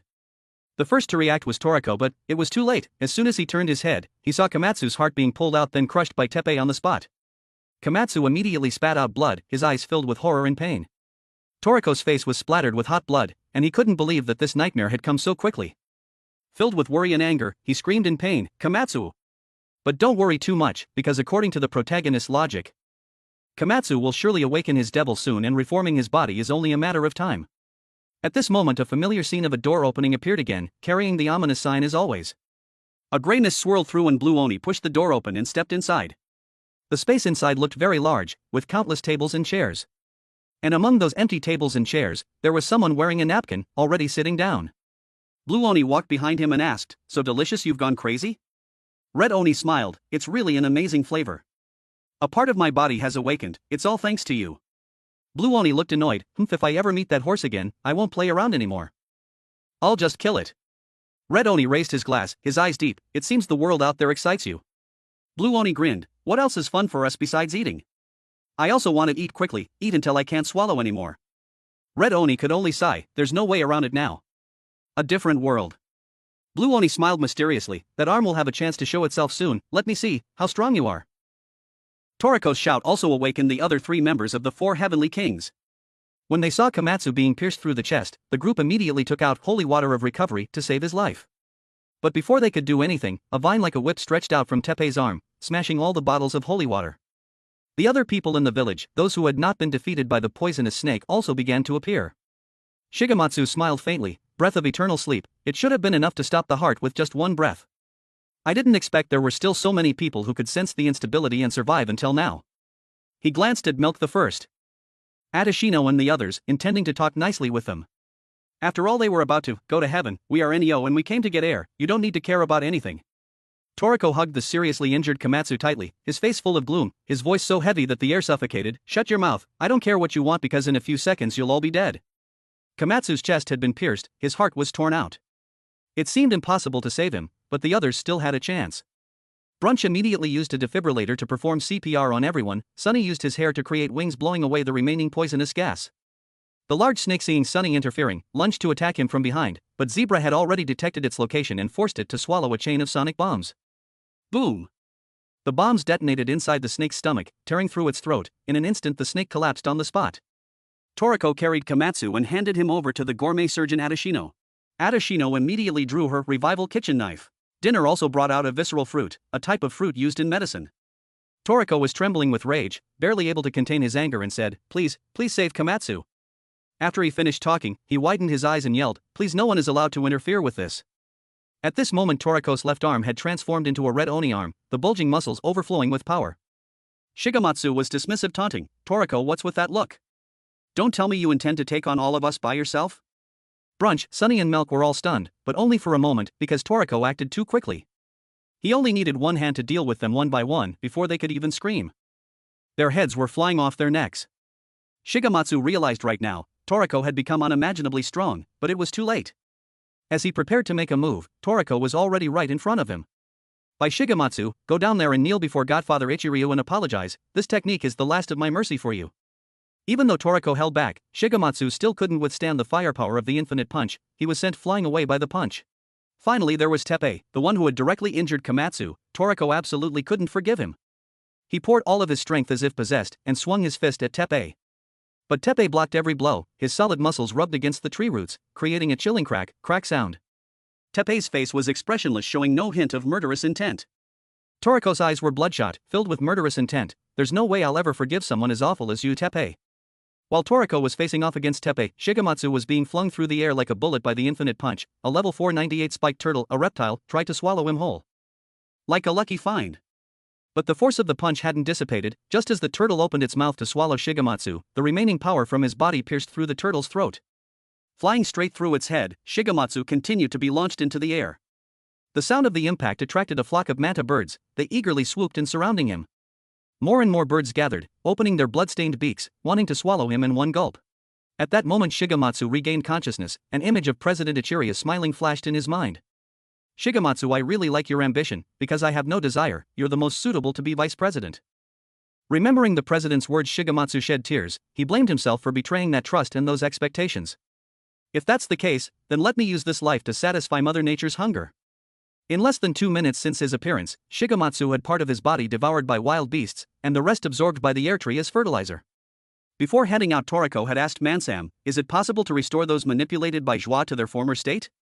Toriko didn't intend to save everyone, he only hoped that, if there was a way he could save 3 people, Human, Shigematsu and Teepe, because they had once been allies. Mansam explained, imagine humans as ingredients, once they are prepared by Joie, their gourmet cells will have a permanent wound etched into them. That wound will change the flavor of the ingredient, turning enemies into allies. In other words, if no wound is left behind, they won't be manipulated. Of course, the prerequisite is that the gourmet cells must not succumb to his absolute power. If the cells recognize the wound, it will never disappear for life. In short, the wound that Joie inflicts on those he manipulates is irreversible, Mansam concluded. Actually, it wasn't completely hopeless. By inflicting an even more severe wound on the gourmet cells, surpassing Joie's influence, it might be possible to break the control. Only if the damage was so severe, it was uncertain whether they could return to normal or die first. Toriko believed that as long as there was a possibility, it was worth trying. That was why he used Shigematsu as the first experiment. Shigematsu had indeed regained consciousness, but his body couldn't withstand it. In the end, he was torn apart by wild beasts, becoming fertilizer for the air tree. Toriko, with his red Oni arm, struck hard against Teepe's equally bulging muscles. Both sides were incredibly strong and the battle became extremely intense. Toriko steadily gained the upper hand, forcing Teepe to retreat. Toriko first retracted his muscles and then in one breath, unleashed an extremely powerful recoil punch. Teepe reacted quickly, immediately leaning back to avoid the fatal blow, but Toriko's nail punch pierced through the clouds, punching straight out of the Earth's atmosphere. Teepe turned and used his root-like thorns to wrap around Toriko's arm, but with a single muscle contraction Toriko tore apart that control technique. Ordinary people couldn't breathe through their skin, but gourmet cells could operate all respiratory functions at 100% through the skin. Air was sucked in and expelled like a jet engine. The air between them gradually became turbulent. Their muscles grew larger and larger, accumulating even more force than the previous attack. Toriko unleashed a new recoil nail punch. Teepe didn't fall behind either. His arm and root-like thorns also continuously swelled. A hissing friction sound rang out. The two fists collided violently, stirring up tornadoes. Neither side would yield. Toriko roared, continuously hammering straight into Teepe's arm. Teepe couldn't withstand the storm-like destructive force. The root-like thorns were severed in an instant. It was clear Toriko had become much stronger than before. Teepe immediately realized he had to report back to Joie. This attempt to take air has failed. Zebra blocked his path. You think you can escape, despite being surrounded by powerful fighters? Teepe showed no fear, gathering this many strong people. Yeah, it probably won't be easy to escape next time. With that, a cloud of dust rose from his location. Teepe's entire body disappeared as if evaporating from the world, right before everyone's eyes. Indeed, Teepe's skills were not to be trifled with. Koko and Toriko, unable to react in time, witnessed the strange scene. Koko was bewildered. Without touching Zebra's sonic positioning, or Sunny's battle kitchen, he completely disappeared. The naked eye couldn't keep up. Even faint electromagnetic waves left no trace. Just how did he do it? Toriko bent down and sniffed the ground. There was a lingering scent, but he couldn't determine the direction it came from, nor the direction it left. The origin of this scent could not be identified. He appeared here, then disappeared from this space. Hermit Daruma sighed, this is troublesome. I didn't expect someone to be able to pass through the back channel. This isn't good. It could implicate Kamatsu. What's the back channel? How's Kamatsu? Hearing the old man mention Kamatsu, Toriko and the others turned to look. At that moment, Acacia and Dinner were operating on Kamatsu, but the situation was extremely dire. Acacia couldn't access the right angle. Damaged tissue couldn't be treated with medicine. Dinner was also incredibly tense. Kamatsu's condition, more accurately, wasn't that his organs couldn't be regenerated, but that the entire chest area where his heart used to be had been torn apart and taken away along with the space. Hermit Daruma spoke slowly, his heart has been taken away. To save him you must find a new heart to replace it. By eating an ingredient called pear, you can graft a new heart onto Kamatsu and help him recover. Hermit Daruma's words left the entire room silent. Even he didn't know if it was coincidence or fate. But for the time being, this was the only way to save Kamatsu. Pear was currently sleeping peacefully in Area 7, the next region. It was a type of soup known as pure water droplet from the inside out. However, it was located inside a stone fortress in a mountainous continent. Having found a solution, Toriko's group immediately set out. They were seen off by Hermit Daruma and the others to Area 8, and from there headed southeast on the path to Area 7. Kamatsu's life was a matter of minutes and seconds. There was no time to delay. His hollowed-out chest was connected to a temporary artificial organ, enough to maintain blood circulation, along with an artificial respirator keeping his lungs functioning, helping him absorb a small amount of oxygen. But all of this was only a temporary measure. Kamatsu was now on the border between life and death. He was completely unaware of what was happening, so the possibility of complications could not be ruled out. Brunch had packed all the necessary items. Toriko intended to have the watermelon octopus transport air and the prepared ingredients at Area 8 back to the human world. The 10 bridges connecting the human world and the gourmet world were now fully open. The human world would also begin sending aid in return. The first Milk stepped forward to announce he, along with Acacia, the Hex Food World warriors and riding the watermelon octopus, would escort air to a safe location. Brunch, wearing a huge backpack, approached Toriko and asked, "Am I really allowed to take this?" Toriko replied seriously, "This is the mission I'm entrusting to you. Only you can transport it, I'm counting on you." Brunch, knowing the seriousness of the situation, Brunch didn't ask any further questions. At that moment a monster suddenly appeared. Toriko turned to look and was astonished. Isn't that the great electric shark? It tore through the waves full of vigor. It was clearly the hot-tempered type, leaping from the sea. It revealed a tail dozens of meters long, yet it was an electric train? What the hell is this? An electric train crawling up from under the sea? The electric train landed, skidding to a stop right in front of Toriko, leaving a trail of fire due to friction with the ground, just like a real train. It was the next guy for Toriko's group. Electric Shark glanced at Toriko provocatively, then opened its mouth wide. The dense rows of teeth made one's legs tremble just looking at them. Toriko pulled its mouth open and turned to Hermit Daruma to ask, "What is this? The way it looks, it's trying to eat me. Is it okay to travel with this thing? What if it attacks?" Daruma calmly replied, "Electric sharks are safe monsters, though a bit crude, but their security is higher than the watermelon octopus. The dangerous monsters in Area 7 won't be able to detect it." Toriko was still flexing his arms, trying to keep the monster's mouth shut, as if it really saw him as an enemy. The feeling was completely different from a companion. He was still worried. Traveling with it really doesn't feel good. But Hermit Daruma was indifferent. Just play with it. After all, now is when you're still allowed to fool around.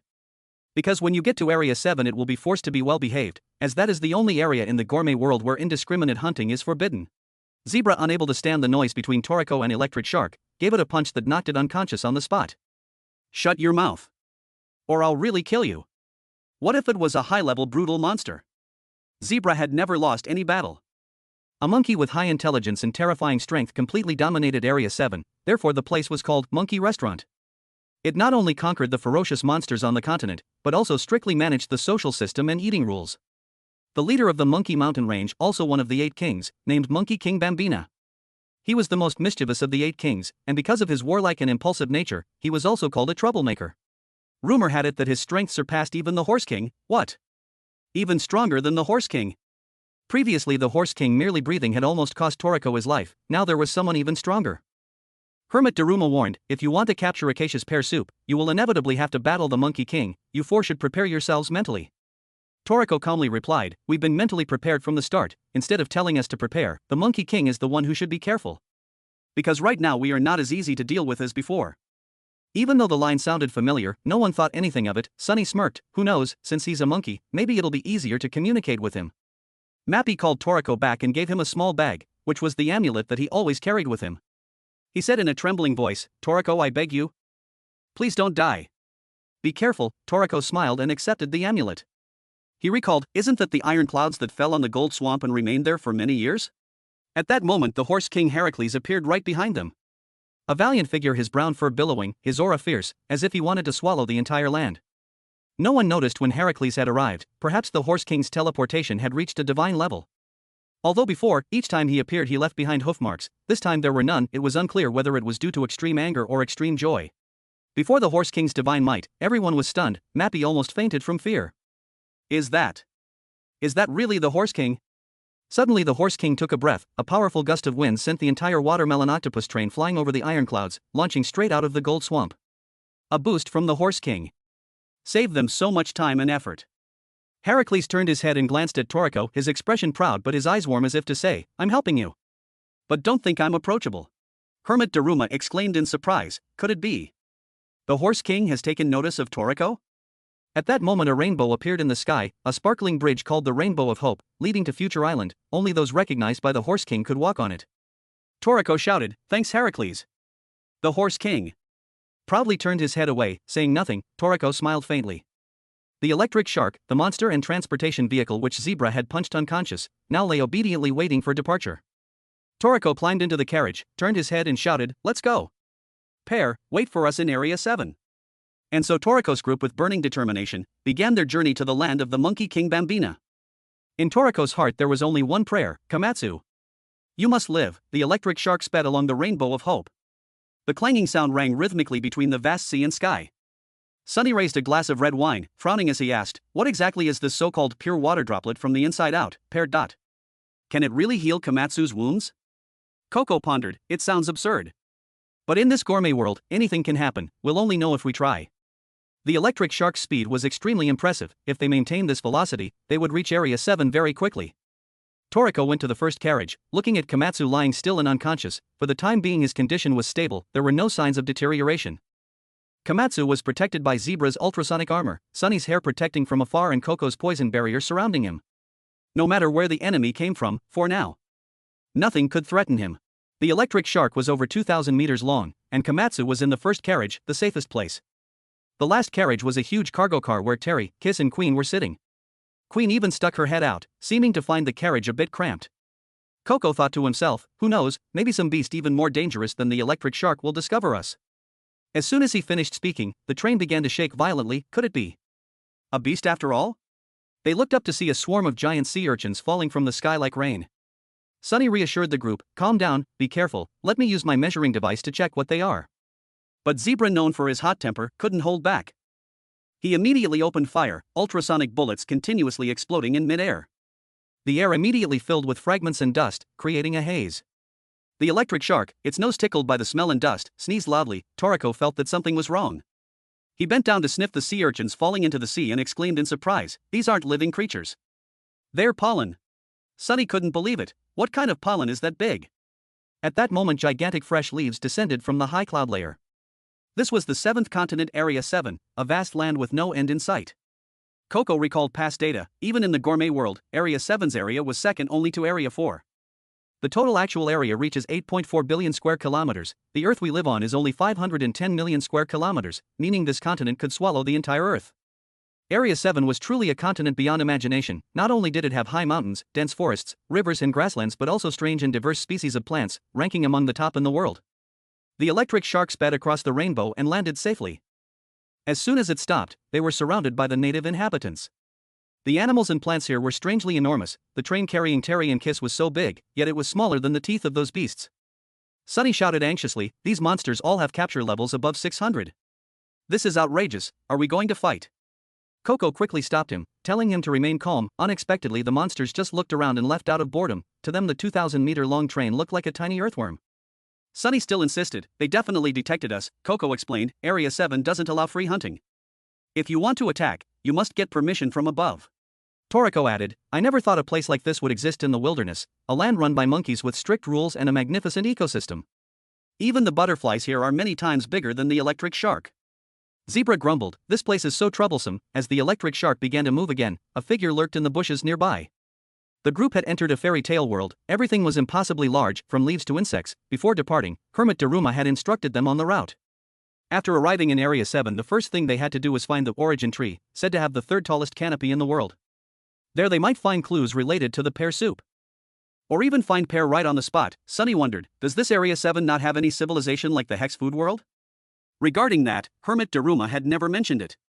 If there were any important clues, he certainly wouldn't have left them out. It was possible that the civilization of Area 7 had died out long ago. Suddenly a small figure lightly leaped onto the moving train. Zebra was the first to notice its presence. The group immediately opened the carriage door to investigate. They saw only a small monkey standing a few carriages ahead with a blank expression. It had a small body but didn't look cute at all. It slowly took steps towards Toriko's group. While walking, drool dripped down, then it opened its mouth, revealing sharp teeth. It was clearly ready to fight. Sunny panicked, "Don't tell me the hunting permit has been issued. The permit to eat us." Zebra, however, wasn't the least bit afraid. He was even eager to fight immediately. "If that's the case, then we can also take action, right?" He laughed loudly, accumulating energy in his mouth, preparing to unleash his attack. Sunny intended to stop him, but before he could open his mouth, Zebra fired an ultrasonic laser. The powerful laser exploded right inside the carriage, shaking the entire compartment. Poor electric shark, who knew what it had done to offend him, was bombarded right in the face. The light faded and the dust gradually settled. The small monkey lay sprawled on the ground motionless. Judging by its posture, it probably wouldn't live much longer, but Zebra had no intention of letting it off the hook. "Pretty tough, you stinky monkey," he said, then lifted the monkey's head, roaring angrily, "Listen here, you brat. I don't care what the rules are in this place, but don't even think about riding over me and acting recklessly. I am the law, everyone has to adapt to me. The monkey, though covered in blood, half of its body paralyzed, had a strange smile in its eyes. It let out a scream, Zebra still angry, followed up with another ultrasonic blast, sending it on its way. Sunny angrily cursed, "You idiot, you killed it." That scream was to call its comrades. The monkey horde is about to swarm us. As predicted, after the monkey's scream, a horde of giant monkeys began to appear, surrounding the train. From the towering grass, strange rustling sounds and pressure emanated. These were the ferocious monkeys that dominated Area 7, they should be avoided if possible. Koko looked out the window and shouted to Electric Shark, "Electric Shark! Quickly retreat from here." But as soon as he finished speaking, several gigantic apes appeared from the grass. They growled, their eyes bloodshot, full of murderous intent, staring intently at the train. These were the species known as Devil Apes level 688. However, at this moment, strength levels didn't mean much. The most important thing was, the group had been completely surrounded by a horde of giant apes. Electric Shark began to sweat with fear. Was it really about to be a big battle again? Zebra had indeed caused trouble for his comrades countless times, and this instance was no exception. Sunny, cursing Zebra as a game-ruining teammate, roared, "Now what? We're surrounded." The sheer number of monkeys here was terrifying. What were they going to do now? Zebra truly lived up to his reputation as the greatest troublemaker among the 4 heavenly kings. As soon as he opened his mouth, he wanted to fight to kill. He summoned his gourmet demon. His ferocious aura was such that even if a monkey was defiant and wanted to duel, Zebra was ready. Disregarding Toriko and the group's advice, Zebra leaped from the vehicle. Seeing a monkey charge, before it could even make a move, he immediately unleashed a hand chop as massive as a mallet, sending the monkey's head flying. Blood gushed from its carotid artery. Zebra calmly wiped his hand and said, "A stubborn bunch, why don't you obediently follow the god of death to the afterlife?" Koko had warned earlier not to kill under the Monkey King's rule, but Zebra paid no heed. More and more monkeys charged and Zebra fought with increasing fervor, continuously unleashing ultrasonic cannons in rapid succession. Seeing his friend being ganged up on, Toriko couldn't stand idly by. He ordered Kiss and Queen to get off the vehicle, preparing for battle. Toriko's first opponent was a monkey named Dancer Monkey, small in stature but with a capture level of 650. Toriko attacked with his nail punch, but the monkey countered by twisting his arm, nullifying the technique. Toriko was shocked that his special skill had been rendered useless. The monkey was incredibly agile, its actions were fluid like flowing water and drifting clouds, steadily pressing closer. Left with no other choice, Toriko had to get serious. He severed the monkey's right leg, but it remained unharmed, grinning widely. Toriko had to use his nail gun, firing directly into it to make it taste pain. Toriko warned everyone, "Be careful. These monkeys know strange martial arts." Koko agreed, as his opponent, a level 622 monkey, even knew how to use weapons. Sunny encountered a level 668 Medusa monkey, whose head was covered in snakes, just like a true Medusa. Zebra meanwhile met a level 671 Guanine monkey that was meditating as if it had attained enlightenment, making him burst into laughter. Trying to achieve enlightenment? Then you probably aren't afraid of death, are you? These monkeys used a type of martial art called monkey martial arts, wild instinctive combat. Area 7 was organized with an extremely strict class system, and the monkey restaurant also had a ranking system. To earn the right to eat and reproduce freely from the Monkey King, a monkey had to reach master rank. But this time the attacking monkeys were not masters, but new recruits, the lowest rank. They were as numerous as ants, seemingly endless, and attacks had no effect on them. Toriko used his nail gun, yet they still dared to fart in front of him. Koko realized their level increased every time they were injured, and they had the ability to convert damage and release it, like the 4 beasts before them. Worse, they also had regenerative abilities. Limbs that were severed would grow back as if nothing had happened. At that moment all the monkeys suddenly knelt down in unison. A gigantic monkey appeared, silencing everyone who broke out in a cold sweat. Toriko and the group didn't understand what was happening, asking each other, "Who is this? And why is it so terrifying?" Someone guessed, "Is that the Monkey King?" Sunny and the group were worried, while Zebra was excited. "The boss is showing himself? Is he really that strong?" Zebra looked down and saw a strange flower growing from the ground. A few monkeys were glaring at him. Immediately after, the ground beneath Toriko's group split open, collapsing completely. This was a vertical pit trap. Those falling couldn't move freely. Koko quickly shouted for everyone to get inside the electric shark for protection. After the group disappeared from the surface, the atmosphere among the monkeys calmed down slightly. They silently looked into the pit, awaiting orders from the gigantic monkey leader. A moment later Toriko's group landed. With their thick skin and tough bodies, they were fine, but their biggest concern was Kamatsu's injuries. Fortunately, the electric shark was fully equipped inside, and Kamatsu was being meticulously cared for. Although they seemed to have fallen very deep underground, looking around the place didn't resemble a tunnel at all, but rather the ruins of an ancient civilization that once thrived. Everyone's eyes widened in surprise. Is this an ancient ruin? They had never heard of such a place existing underground. As the group was still astonished, A figure stepped out from behind them. "Let me guide you, to show you the civilization that once flourished in this land." It was a nitro. Why was there a nitro here? It was unclear whether it was good or bad, but Toriko's group still decided to follow. This place was once the ruins of a kingdom pioneered by people who were formerly Nitro's slaves, and it is now uninhabited. Sunny whispered doubtfully to Toriko, "Is it really okay to follow this guy?" Toriko hesitated. "I haven't sensed any malice yet, and he's the one who saved us from the monkey horde." Koko asked curiously, "What does it mean that no one lives here anymore? Didn't this civilization disappear a long time ago?" Nitro nodded in confirmation. They continued to a neatly arranged area with stone tables and chairs. Nitro said this used to be the dining hall, where banquets were held daily when the civilization flourished. Toriko smelled a pleasant aroma, the lingering scent of happiness. Nitro said, because this place was once filled with contented smiles. Without him saying it, Toriko could also feel the warmth.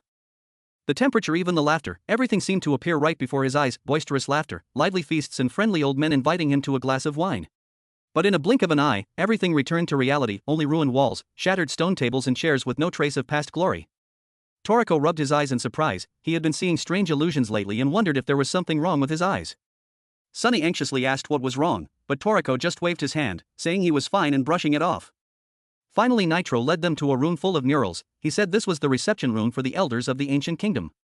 Toriko looked at the paintings and felt as if he had seen them somewhere before. Zebra pondered, then seemed to remember who Nitro was. Upon entering the reception room, there were many strange tables and chairs. Some chairs were so large that they seemed capable of seating several people at once. Nitro said, because this place welcomed all kinds of guests, some even complained that the chairs were too small. Sunny exclaimed in surprise, just how tall were the guests back then? Nitro invited everyone to sit down, then began the introductions. The Nitro in front of them was named Kaka. He said he had already heard about their group from Chi-Chi. It was hard to believe that Kaka knew Chi-Chi. Kaka continued, Chi-Chi and I, and another person named Gigi, are the three rare old friends remaining among the Nitros. There was a time when the three of us were called the Golden Chef, the Silver Chef, and the Bronze Chef.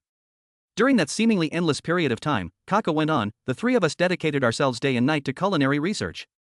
Sunny was extremely surprised. I didn't expect that pervert to have such a grand title. He guessed that Chi-Chi must have been the Bronze Chef. Toriko also remembered that Chi-Chi had mentioned this before, but no one had paid much attention.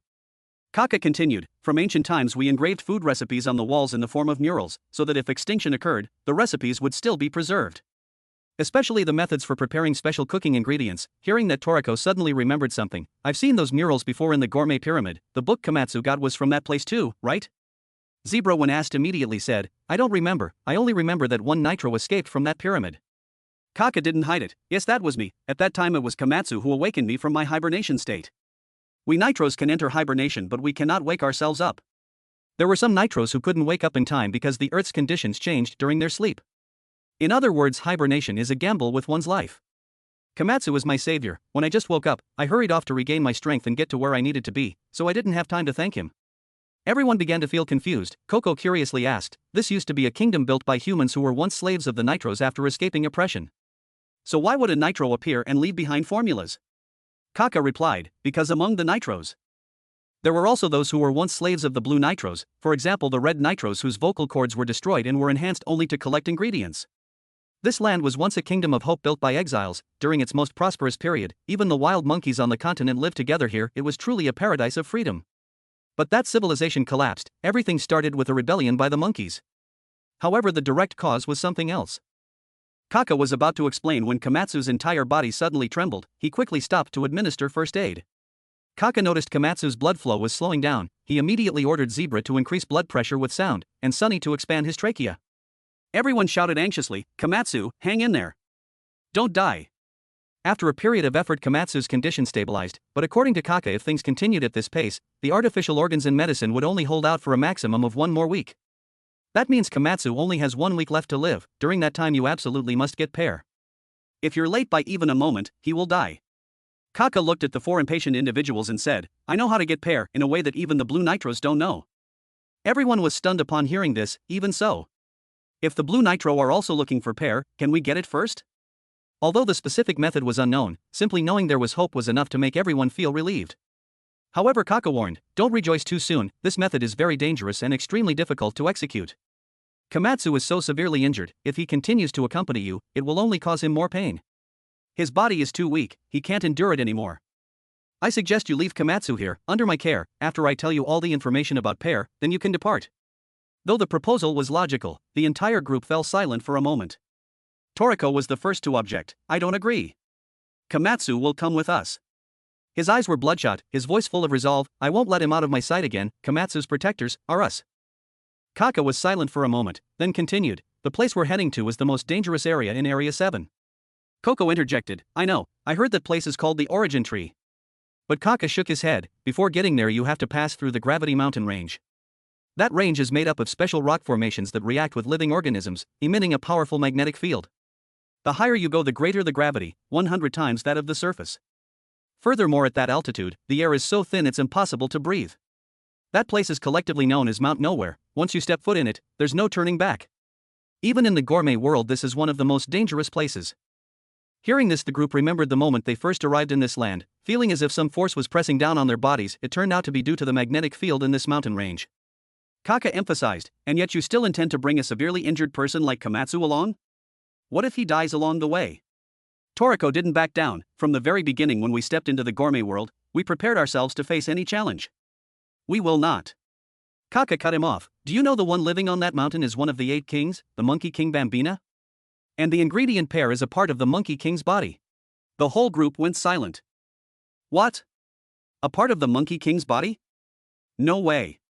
Then there's no avoiding it anymore. Kaka asked again. Even so, do you still want to bring Kamatsu along? Toriko growled, of course. We'll show that beast the power of super hunters. The strange rules of this continent. I also want to have a talk with him. Toriko raised his fist full of vigor. If the target is set, then let's go immediately. We only have 1 week.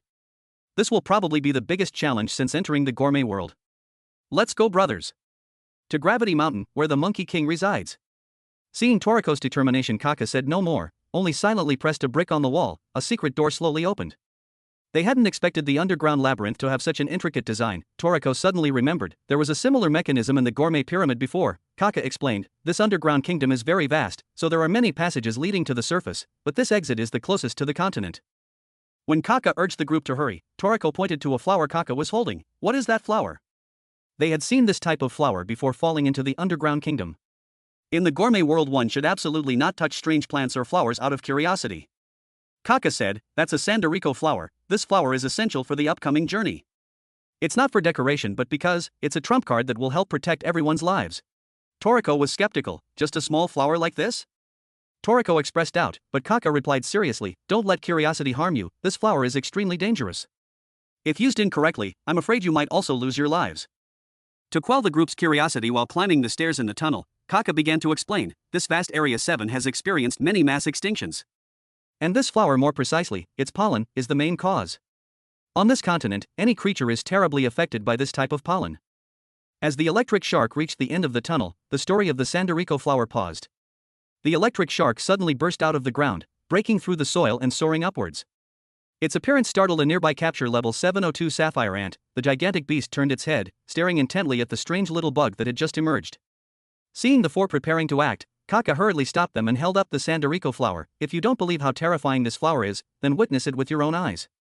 The Toriko faced the sapphire ant, a tiny flower confronting a giant beast. The sapphire ant, as soon as it recognized the flower, immediately turned and fled, vanishing in an instant. It fled just from seeing the flower? The group was astonished, but Zebra found it perfectly logical. The monkeys from earlier had also cast panicked glances their way. It turned out to be because of this flower. The pollen of the Toriko is the strongest allergenic antigen. Any living creature that inhales it will immediately suffer from pollen allergy. Toriko couldn't believe it. Is there really a way to cause species extinction like this in the world? It's too unbelievable. Kaka shook his head. This is no ordinary allergy.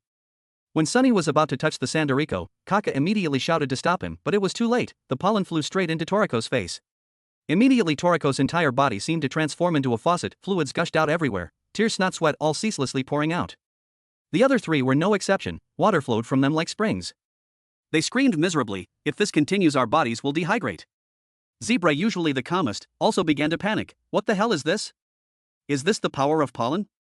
Toriko felt the amount of water in his body rapidly decreasing. His body began to weaken, and he collapsed like an open water pipe. Water gushed from their bodies to the point of overflowing the entire electric shark carriage. Fortunately, Kaka was with them this time. He brought a type of sea cucumber containing 300 liters of water. distributing it for everyone to drink to rehydrate, and also gave them an allergy antidote. If I hadn't brought the medicine this time, I'm afraid Toriko's story would have ended here. After drinking all 300 liters of water, the 4 heavenly kings finally recovered their full strength. That was dangerous. Toriko almost died. Toriko still felt a chill as he stood up. Zebra couldn't help but want to fight Sunny. Normally I'm the one causing trouble, are you joining the club now? Sunny retorted bitterly, I didn't know the pollen was that strong. Kaka felt somewhat relieved. After this experience you must surely understand the horror of Toriko. In just a few seconds, it can drain all the water from a living creature's body regardless of size. The original Toriko in nature has a 100% mortality rate, the one I brought has been improved to reduce its toxicity. 100% mortality rate? The group was stunned, no wonder even the sapphire ant fled just from seeing it. Kaka reminded them, the antidote also has its limits, don't think that just because you have medicine, you can do whatever you want. Everyone shuddered, a single slip with this thing means instant death. Koko was still wondering, a 100% mortality rate is beyond imagination, is this also a part of the training in the gourmet world? Kaka replied, it's only to prevent fighting, because in the DNA of the creatures on this continent, the fear of that flower is deeply etched. Now even the 4 heavenly kings had that fear imprinted in their DNA. After continuing their journey the group crossed a land filled with giant dandelions, but this time they weren't traveling by electric shark, instead they rode on dandelion seeds to move. The idea was truly incredibly unconventional. As the group floated along on the soft dandelion silk, everyone was surprised and amazed. What shocked them the most was a sight at the peak of a mountain called Hot Pot Mountain, where a layer of transparent soup like lava had accumulated. Toriko remembered, isn't this the soup from Jiru's full course menu? Koko also nodded in confirmation, that's right, this is the soup called consumption lava. Kaka continued to introduce the environment here. Area 7 was a vast mountainous region occupying 70% of the continent's area. Centered around the 100G mountain range, this area was divided into 4 regions. Each region was controlled by a master of the Monkey King. The group was currently in the North Mountain area. The ruler of this place was Mr. Goritaurus. In fact, it was the 4 masters, granted freedom by the Monkey King, who established the bizarre rules for this entire continent. They divided into 4 factions, together setting up a ruthless set of rules that completely forbade free hunting. In other words, the culprits behind the distortion of natural laws here were those 4 masters. As everyone was engrossed in conversation, they suddenly witnessed a horrifying sight before them. Many monkeys were planted head down into the ground, each with a bloody hole gouged into its chest. Despite having seen many brutal scenes before, this sight left the entire group utterly stunned. Zebra immediately leaped off the electric shark to investigate further. Toriko smelled blood and instantly realized, these are the same monkeys that attacked us earlier, but now they appeared in such a manner, it was beyond imagination.